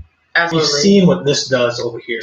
We've heard it called so many different things. I've talked to older people and talked about, look, come to my joint and have our greens. Well, they got turkey in it? And I said, no. They got hamburgers in it? No. I ain't coming over there and eating no greens in it. Wait a minute. You haven't even stepped foot. You haven't tasted it. So many people are like that. And so many people are like that. And it makes me scratch my head. However, I give pause. I've always been a curious person, so I've always been one that was interested in exploring something new. Some people are very fixed in what they want to be able to do, and they have a certain taste in their heads. Mm-hmm. So that's not I can present things, and I put my energy into anybody who does not want to try anything. Absolutely. We can talk about something else. Right, I'm gonna love you in your hammock eating stuff another day, but it's not gonna be over. You say absolutely. But we're not going to war or anything like that. Exactly. Absolutely. However, when people do come in and they do taste the greens at Majani very specifically, and they say, "Man, this has this smoke flavor. It has that. Man, this is pretty good." And they don't understand that all that other stuff that they had before was not necessary. Or I never heard of a lentil burger. Sorry, I said it don't have no salt pork in it. Now she's totally, like I said, she eats totally healthy, so she's just joking for sure. Yeah. Terry says she has a microwave, an electric skillet, a dorm fridge. This is on the truck, and an electric kettle for boiling water. Now, the last time I talked to Terry, she was saying she was living, not a vegan, but I don't want to say it wrong. Is it nutritarian or is it nutrit? Well, I don't know. He's saying something new to me. Okay. Hey, Terry, what you told me that you were on another journey, and it was am I saying it right? Is it nutritarian? A nutritarian diet? Pescatarian. Okay. I thought you had told me nutritarian. Okay, so pescatarian, so you're eating fish and you're eating okay. And here's the other thing. You can call yourself whatever you want to. You can stop vegan, omnivore, keto. It doesn't matter. Okay. Look, our bodies are designed a certain way. They're going to digest food as it enters into our bodies. Right. So it doesn't say, oh, if he's a vegan, so I'm going to digest it this way. Oh, right. It's not going to do that. Right. Stomach acid is going to break food down. Your small intestine is going to absorb the nutrients of it. You want that to be as efficient as possible. Right. We know that plants are a natural detox to the body. We know that we're designed to eat plants. We know that for certain. Okay? Anything else that has a commercial has conditioned the minds to believe otherwise. Right. And I'm not saying that to be arrogant, wrong, or argumentative. I'm just simply saying that there's a natural proclivity for our body to digest plants. It can do any of those other things. It can digest, we'll go back to the flaming hots again. It can digest those things. It can find balance in those things. But if you want the maximum efficiency for your body to run, which in digest food, it detox all the different things that weren't necessarily designed for. Let it stress less. It becomes a very good tool to be in, a temple to be in. And when you get to that state, what happens? Your mind expands. Right. And your vibe attracts your tribe. Absolutely. And that is what leads you to greater understanding. That's what leads you to the peace when the panic of something like the coronavirus is now coming in. So you can stand tall, not arrogant, not boastful or absolutely about it. Absolutely. Just simply say, I'm at peace with letting things be because I can do that from the inside out. And that's why I think that we have so many of the same mutual friends, because a lot of the people that we're mutual friends with, they are living the same type of lifestyle. A lot of my friends from like West African dance class, I mean, like yesterday I was wondering, was everybody going to be acting funny and not wanting to hug, or, people were freaking out or have on gloves or whatever, but it wasn't like that, because most of the people that go to that class, and a lot of people that you know, and that I know, I mean, we all have been eating the same way and been taking care of our bodies the same way. First of all, one of the things I want to say about West African dance is for your mental. I mean, because we're working on our physical, mental, and spiritual health. For our mental, it helps you to decrease in, dementia, because your mind is constantly in use. When you're dancing, you're thinking about left, right, foot, coordination and stuff. Right. So they say that actually, especially at our age, 50 and older, definitely the dance will help to prevent, I'm not going to say that I'm not a doctor or whatever. It's not going to totally prevent whatever from happening, but it will help you. You will have a better chance of not having dementia if you are using your body dancing and stuff. Dancing, they said, because of the coordination. And when I'm in dance, my mind is totally in the moment. And that's one of the few times that my mind is totally in the moment. When I'm at home, I'm going to be honest. I have on one computer, I have on television, I have on iPad, I have a cell phone, and it's just like way too much going on. So I need to learn how to calm that down. So when you said that you didn't have a TV, and you're the second person I ran into, third person that I know that didn't have a TV, and I need to let go. Help me. Help me. So it's like Terry's saying, I'm struggling with giving up meat. It's like, no. Oh, Tawanda said your hair is cool too. Oh, thanks. I told you. Thank you. Just stop struggling. You just make the decision. And if you pick 2 days that you're going to go without, build on that. Scaffold on your success. Celebrate those days. That's another thing that I started to do is like, look, I started to say, you made it a whole day without craving ice cream. Right. When I was doing the gelato thing. Okay, you made it another day. Okay, right. You walked past the gelato buckets and you didn't buy them. This was when I was living on the island. Because my mind was convincing me that I needed those buckets to use for storage because of the way they came. It was like, oh, but they make great storage. Right. Buy it. So I stacked my success, and then I learned how to make that avocado ice cream and satisfy my taste and my texture. So you don't struggle with. I never argue with myself in this process. If I had grabbed that bucket, I was like, I ate the bucket, and I was like, well, I know I feel good right now, but I know this is not what I want to do. Right. I'm not a diabetic. I've never been a diabetic, so I've never, had to reverse anything, and it wasn't an urgency. A doctor didn't tell me to do any of this. I could do this at my leisure and as I wanted to. Yes, so I know we're my luxury. I'm sorry, I didn't mean to interrupt you. Yeah, I mean, totally, definitely. I mean, just watching, honestly, just watching the stuff that I've been putting into my body. And I don't beat myself. I mean, the thing I guess was the hardest for me was the cheese. But honestly, when I met your brother and when I saw how fast he made this, and it took me forever to find out the recipe. I had to search and search and search. All I remember was him saying something about oh, nutritional yeast. Oh yeah. The nutritional yeast. It took me about, after going to the garden, it took me about 3 years before I finally made my first vegan cheese. And all I could remember was nutritional yeast. I kept trying to look it up. I made cheese out of cashew, all of that type of stuff. But it wasn't what I wanted. And when I found out how to make the nutritional yeast cheese, I was like, okay, I'm good now, because that was my thing. Everybody knew me as being a cheese lover. I didn't have to have milk. I didn't have to have whatever, but I had to have that cheese. And since I got rid of that, and since for me, I don't know if you eat bread, but I don't eat any form of bread, period, whatsoever. That was one of the things I got rid of last year. And I just noticed my body just feeling so much better. Because again, that breaks down into a sugar.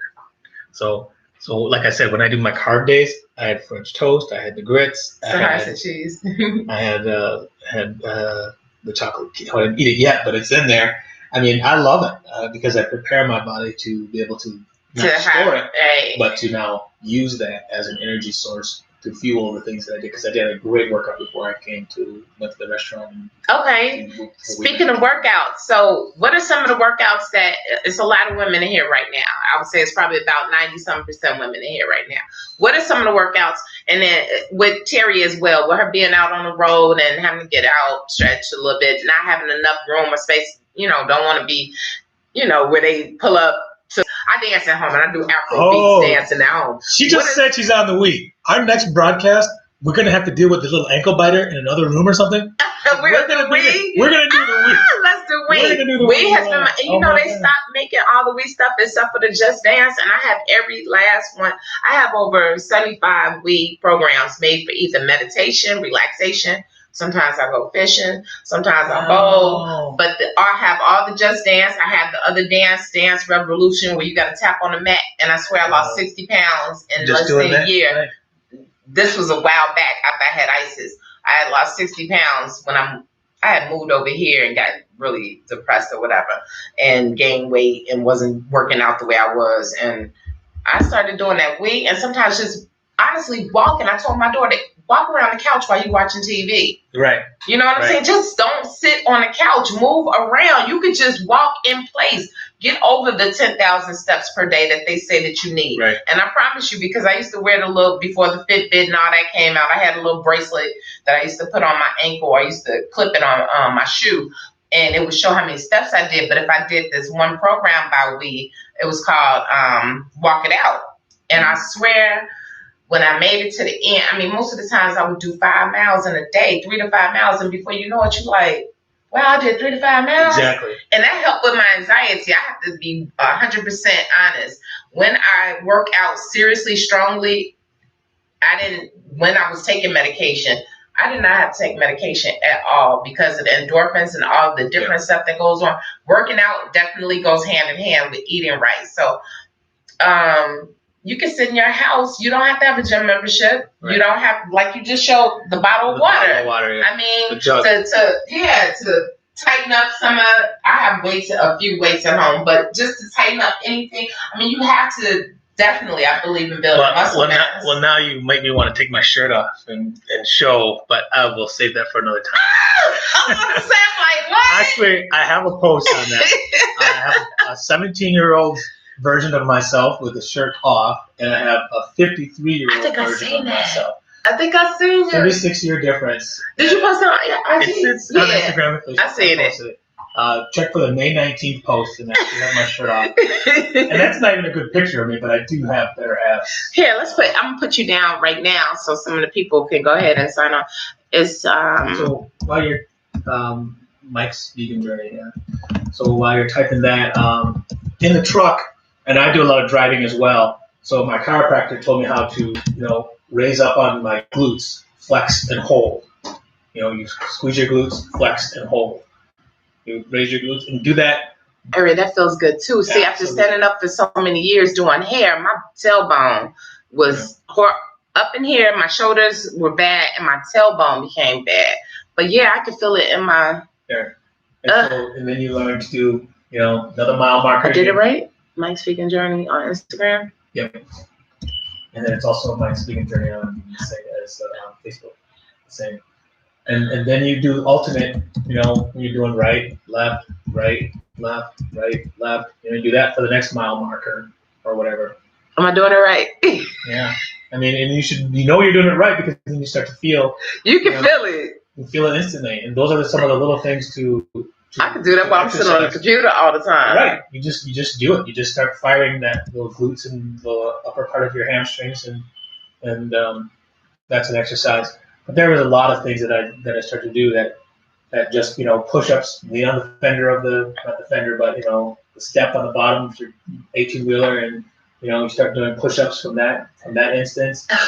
You lean into it, lean on the trailer, and you start raising a leg up, you start doing those things like 20, 30 times, in your intermission, so you don't have to. So doing like some leg extensions, like in modern dance, almost. Like leg raises, yeah. Okay.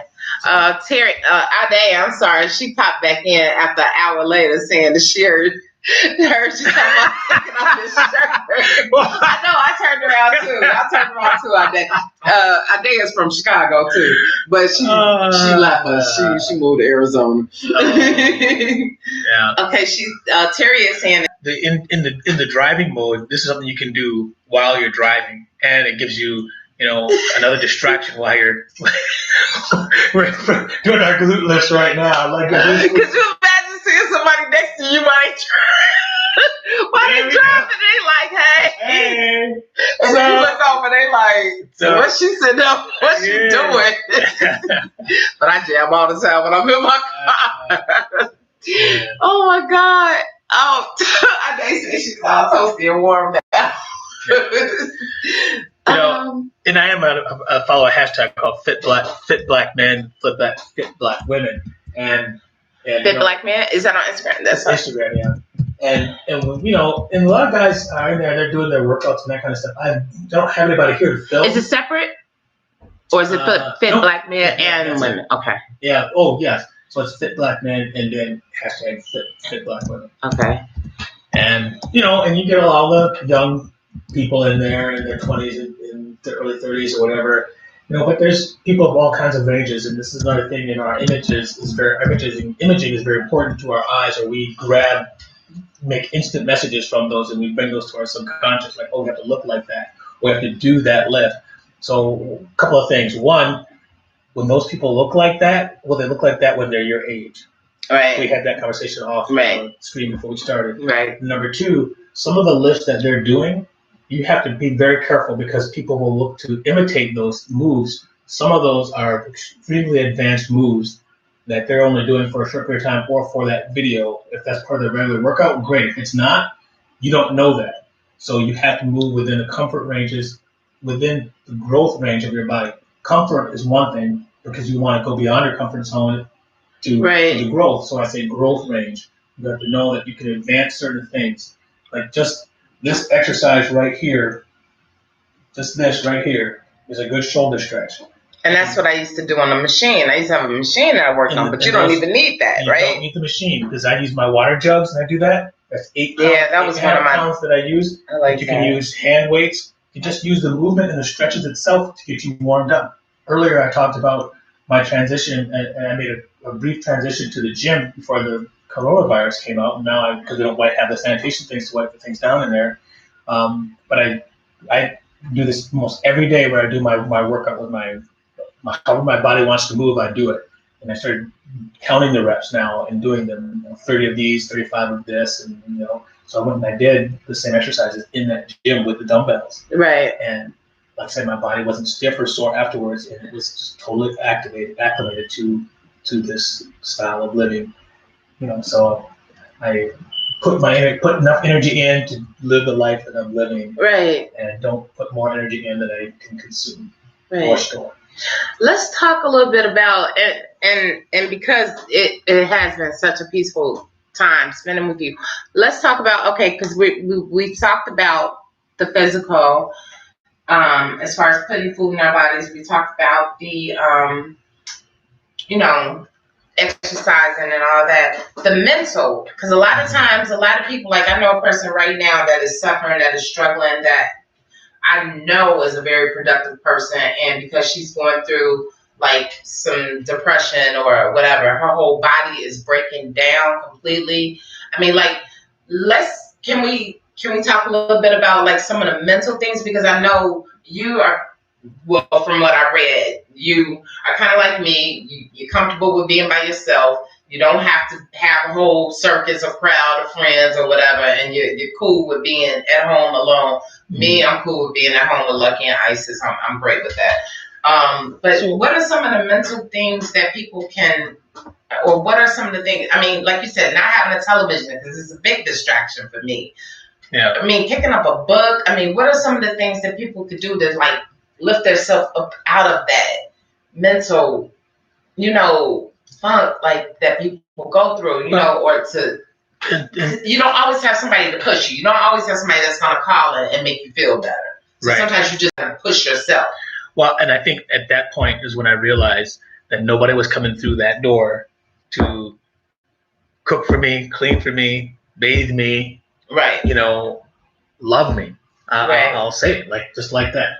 And when you realize that, whether you feel like that's bottom or if that's the dark night of the soul moment, the light can only heal what it touches. So the more authentic I became with myself about who I am, the hurts that I experienced, the things that caused my anxiety, that is when the healing started to happen. Now that came about through a process of authentic reflection and not worshiping the past or not totally dwelling in the past, but understanding the past as a teaching tool. Right. And it's like, look, first thing is to identify, use the language to identify what the issue was, then identify how you felt about it. Right. And there are things that happen that we hold on to, talk about trauma as young people, that we had no control over. I grew up with a schizophrenic mom. I had no idea she was schizophrenic when we were growing up. Wow. It was always something to deal with. Mom was an embarrassment. Mom was not that nurturing soul at that age in my life. Now, there are redeeming things that happened during that process. It wasn't all ugly, and I'm reflecting on that now, and that's one of the things I'm putting in my journal about how grateful I am that though she struggled with her own capacities to function and what we wanted to see in the TV mom, she wasn't the Florence Henderson, we didn't cook or maid. So a lot of my survival mode came out of the uncertainty of dealing with anybody whose home life is uncertain, and that uncertainty can be alcoholic father, alcoholic mother, drugs, rageaholics. You never know. So those insecurities happened. It came about not because of my choosing, but because of what I had to learn to deal with. Right. And so now sounds corny, but I have learned to become that young person's friend. Right. And find out, at some point we stop being so innocent and happy-go-lucky. We started to be conditioned by the world around us. Right. So there's a book I'm reading now called we can't swear, but it says the S word, right? What your ego says to you, and it reads exactly how my healing process is going right now. Wow. It's aligning with that. So, self-love, you can hear it's a buzzword or whatever it is, but you have to break that down to what that is to you. For me, I have a ritual. I do 3 things before I leave this household. Mm-hmm. I write in my journal, and you can see the stacks of journals that I've been writing. Yeah, I've seen your favorite. And I am not just talking about how my day went. I have to talk about my feelings. I have to talk about specific things. Now, that practice came about because I was talking so much with my therapist.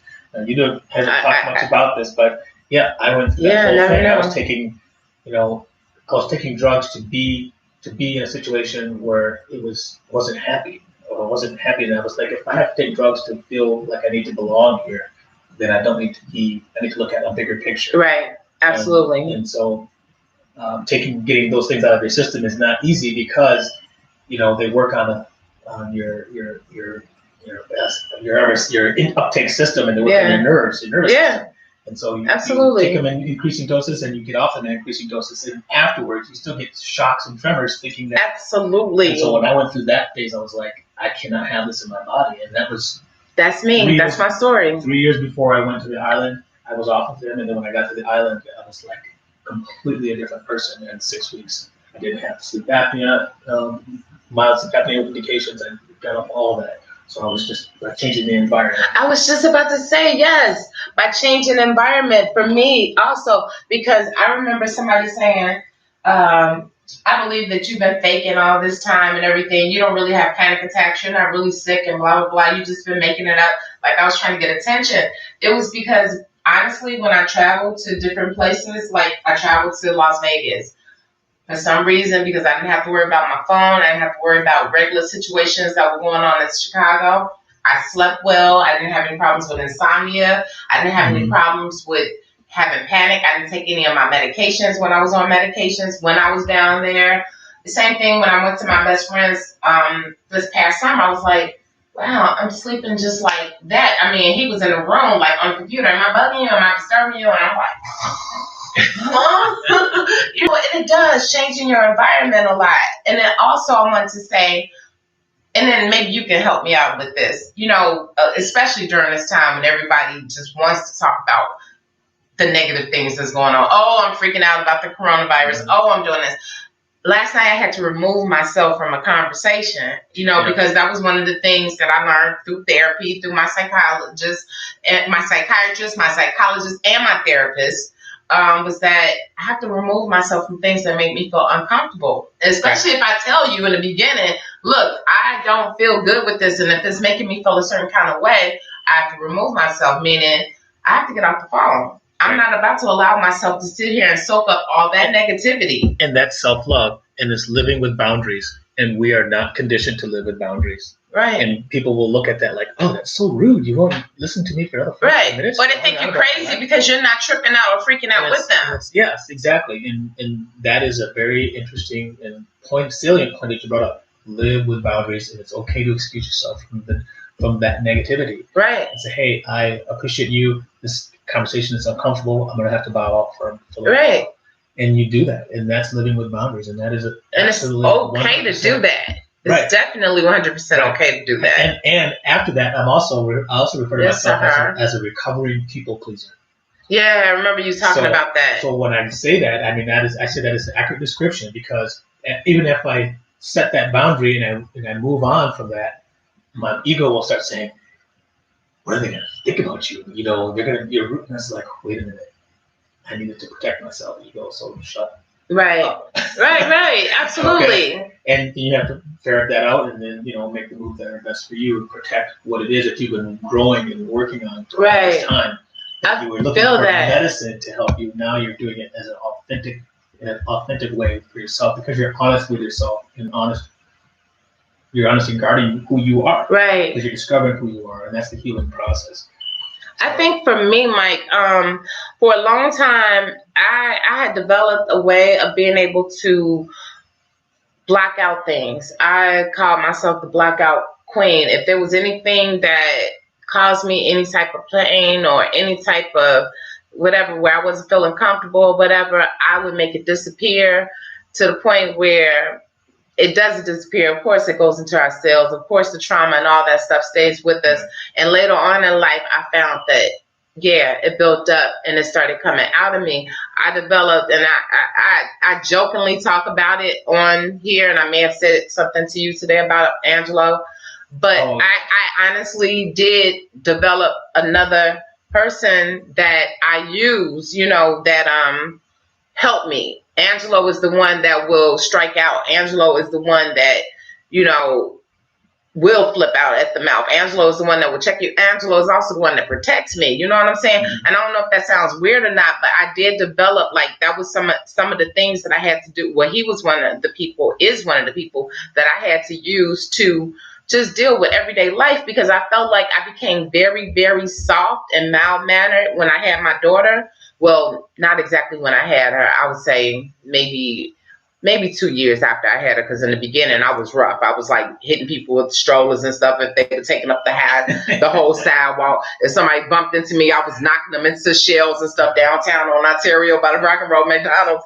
I mean, seriously, I was just like that protective mother. But anyway, long story short, it was just like, yeah, I do. And people, I don't talk about it a lot, but I do.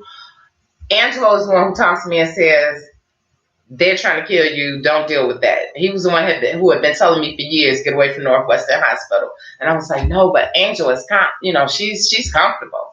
Angela was like, no, they're trying to kill you. And I would see, hear, only in my home. I would see, hear, and listen to him in my home. And only during it would seem to be tragic instances, you know what I'm saying? Just things that were really bugging me. Like if I was really feeling depressed, if I really was I would sit in the closet and cry. That was my thing. I would sit in the closet and that would be my space to go and hide and cry and do whatever and just whatever. But yeah, I developed, I guess I used it as a tool. I use it as a tool or whatever to, because I still don't know to this day what caused me to have panic attacks and anxiety, besides the fact that maybe it was some stuff that happened years and years and years ago that I didn't look at as very traumatic, because I look at other people's situations like my mom and my sister and I'm like, well, they went through way more than what I went through, so my trauma was nothing. And that's where each person,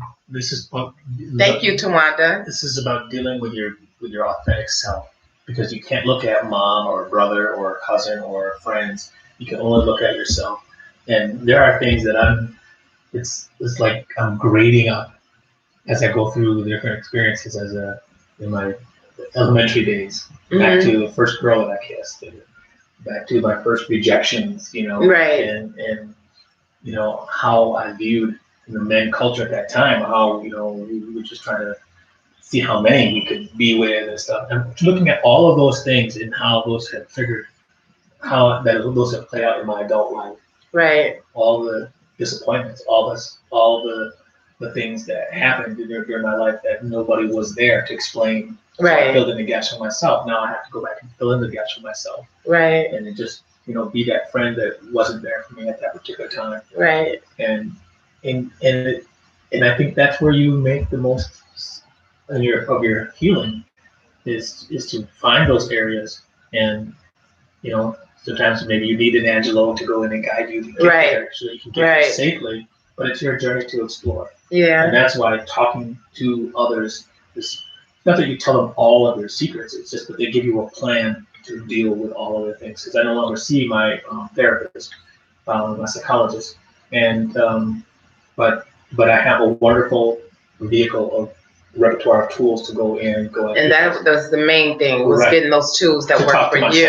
Right. To get myself. They tried everything with me. I mean, they were like cognitive behavioral therapy, like when you're having a panic attack, write down something. I was like, when I'm having a panic attack, I'm sweating, I can't breathe, I can't do anything, let alone see and write down what I'm feeling or what I'm going through. So CBT totally did not work for me.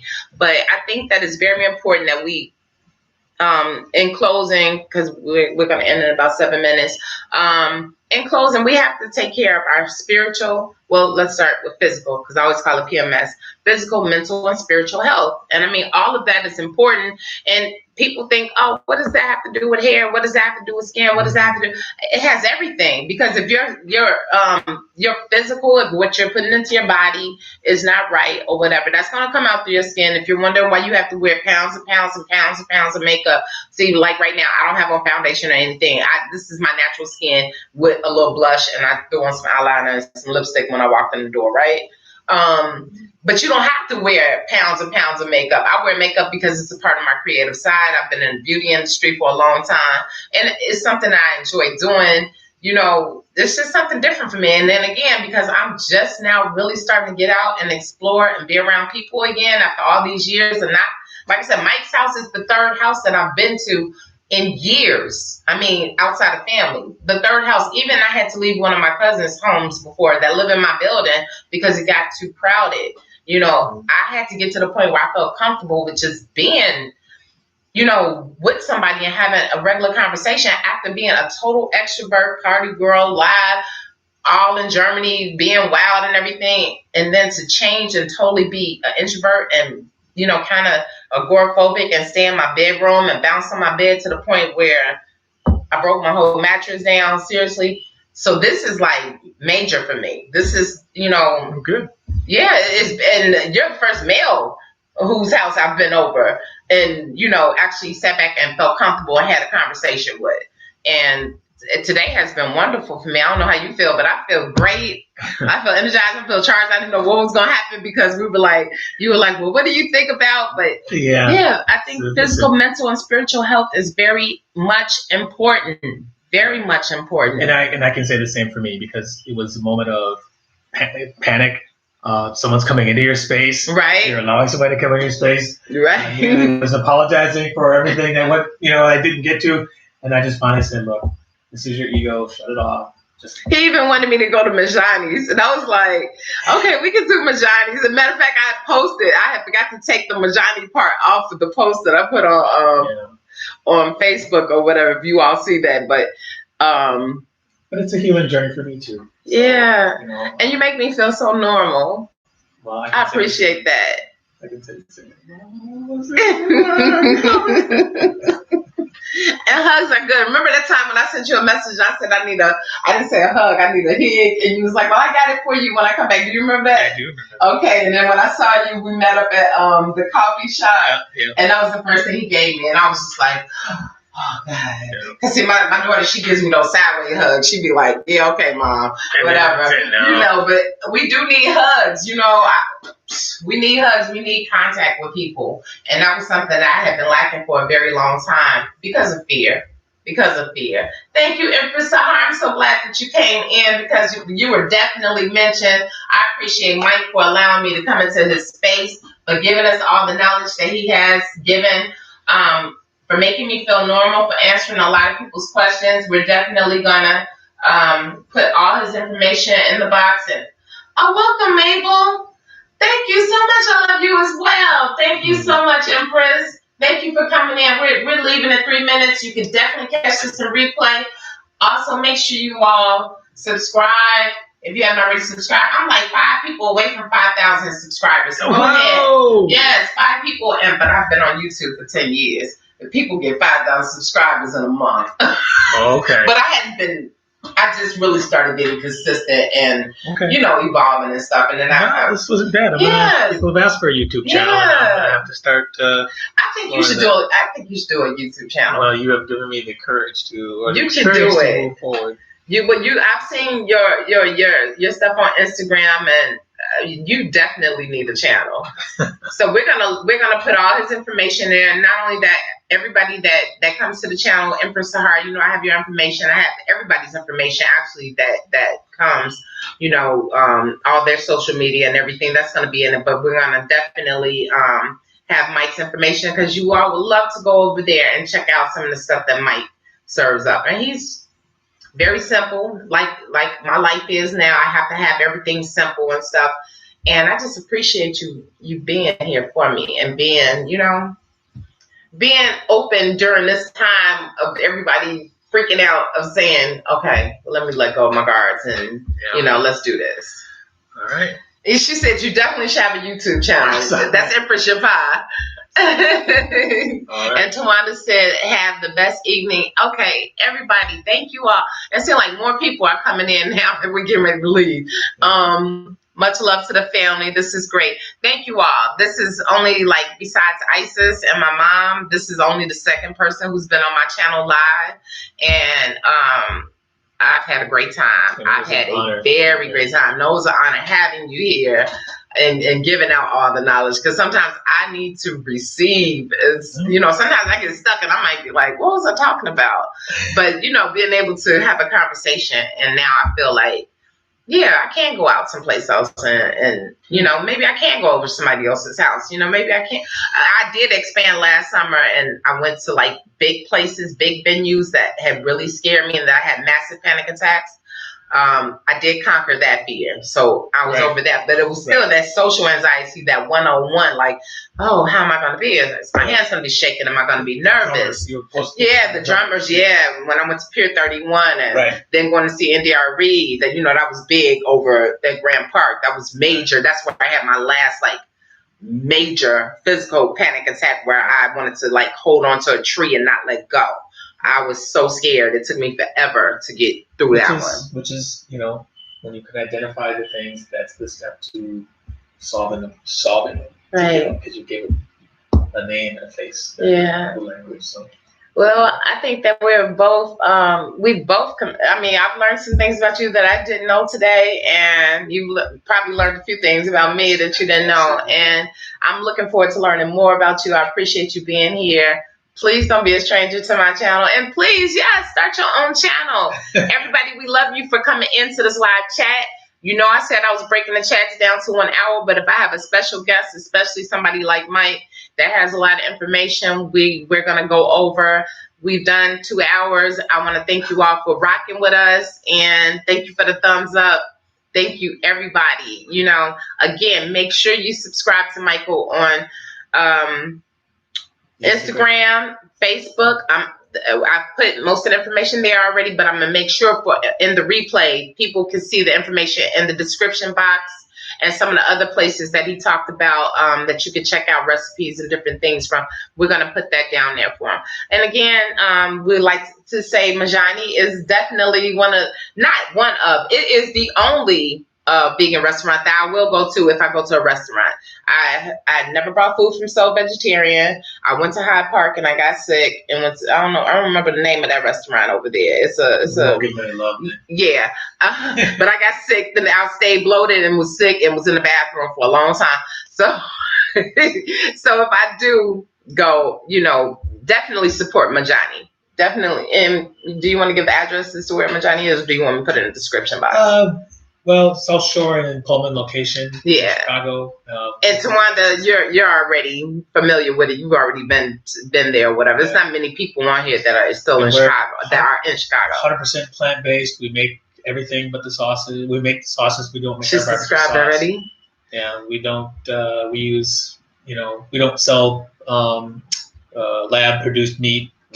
My brother makes all that in-house, so the pastries are all handmade by his wife. And the atmosphere is totally welcoming. When you go in there, it's just like love. You know what I'm saying? There's no attitudes. There's none of it. Everybody is just like on the same vibration. So with that being said, thank you all for rocking with. Oh, you're near the 100. Oh, I didn't know you. Why did I think you were so far away? You're near the 111th location. Okay. Okay, cool. I thought you were going to meet me on 71st. Okay. All right. Well, thank you all. I want to let Mike get back to his space. And I got to go and give my daughter a manicure, pedicure, facial, all that stuff. You know, it's Sunday day. You know, young queen some love. Definitely. We love you all. Thank you for coming. If you're just coming in, make sure you catch us on a replay. You can still send messages. You'll have opportunity to talk with Mike on Instagram. You can send him messages there. And again, we're out. Peace and love. I can't breathe.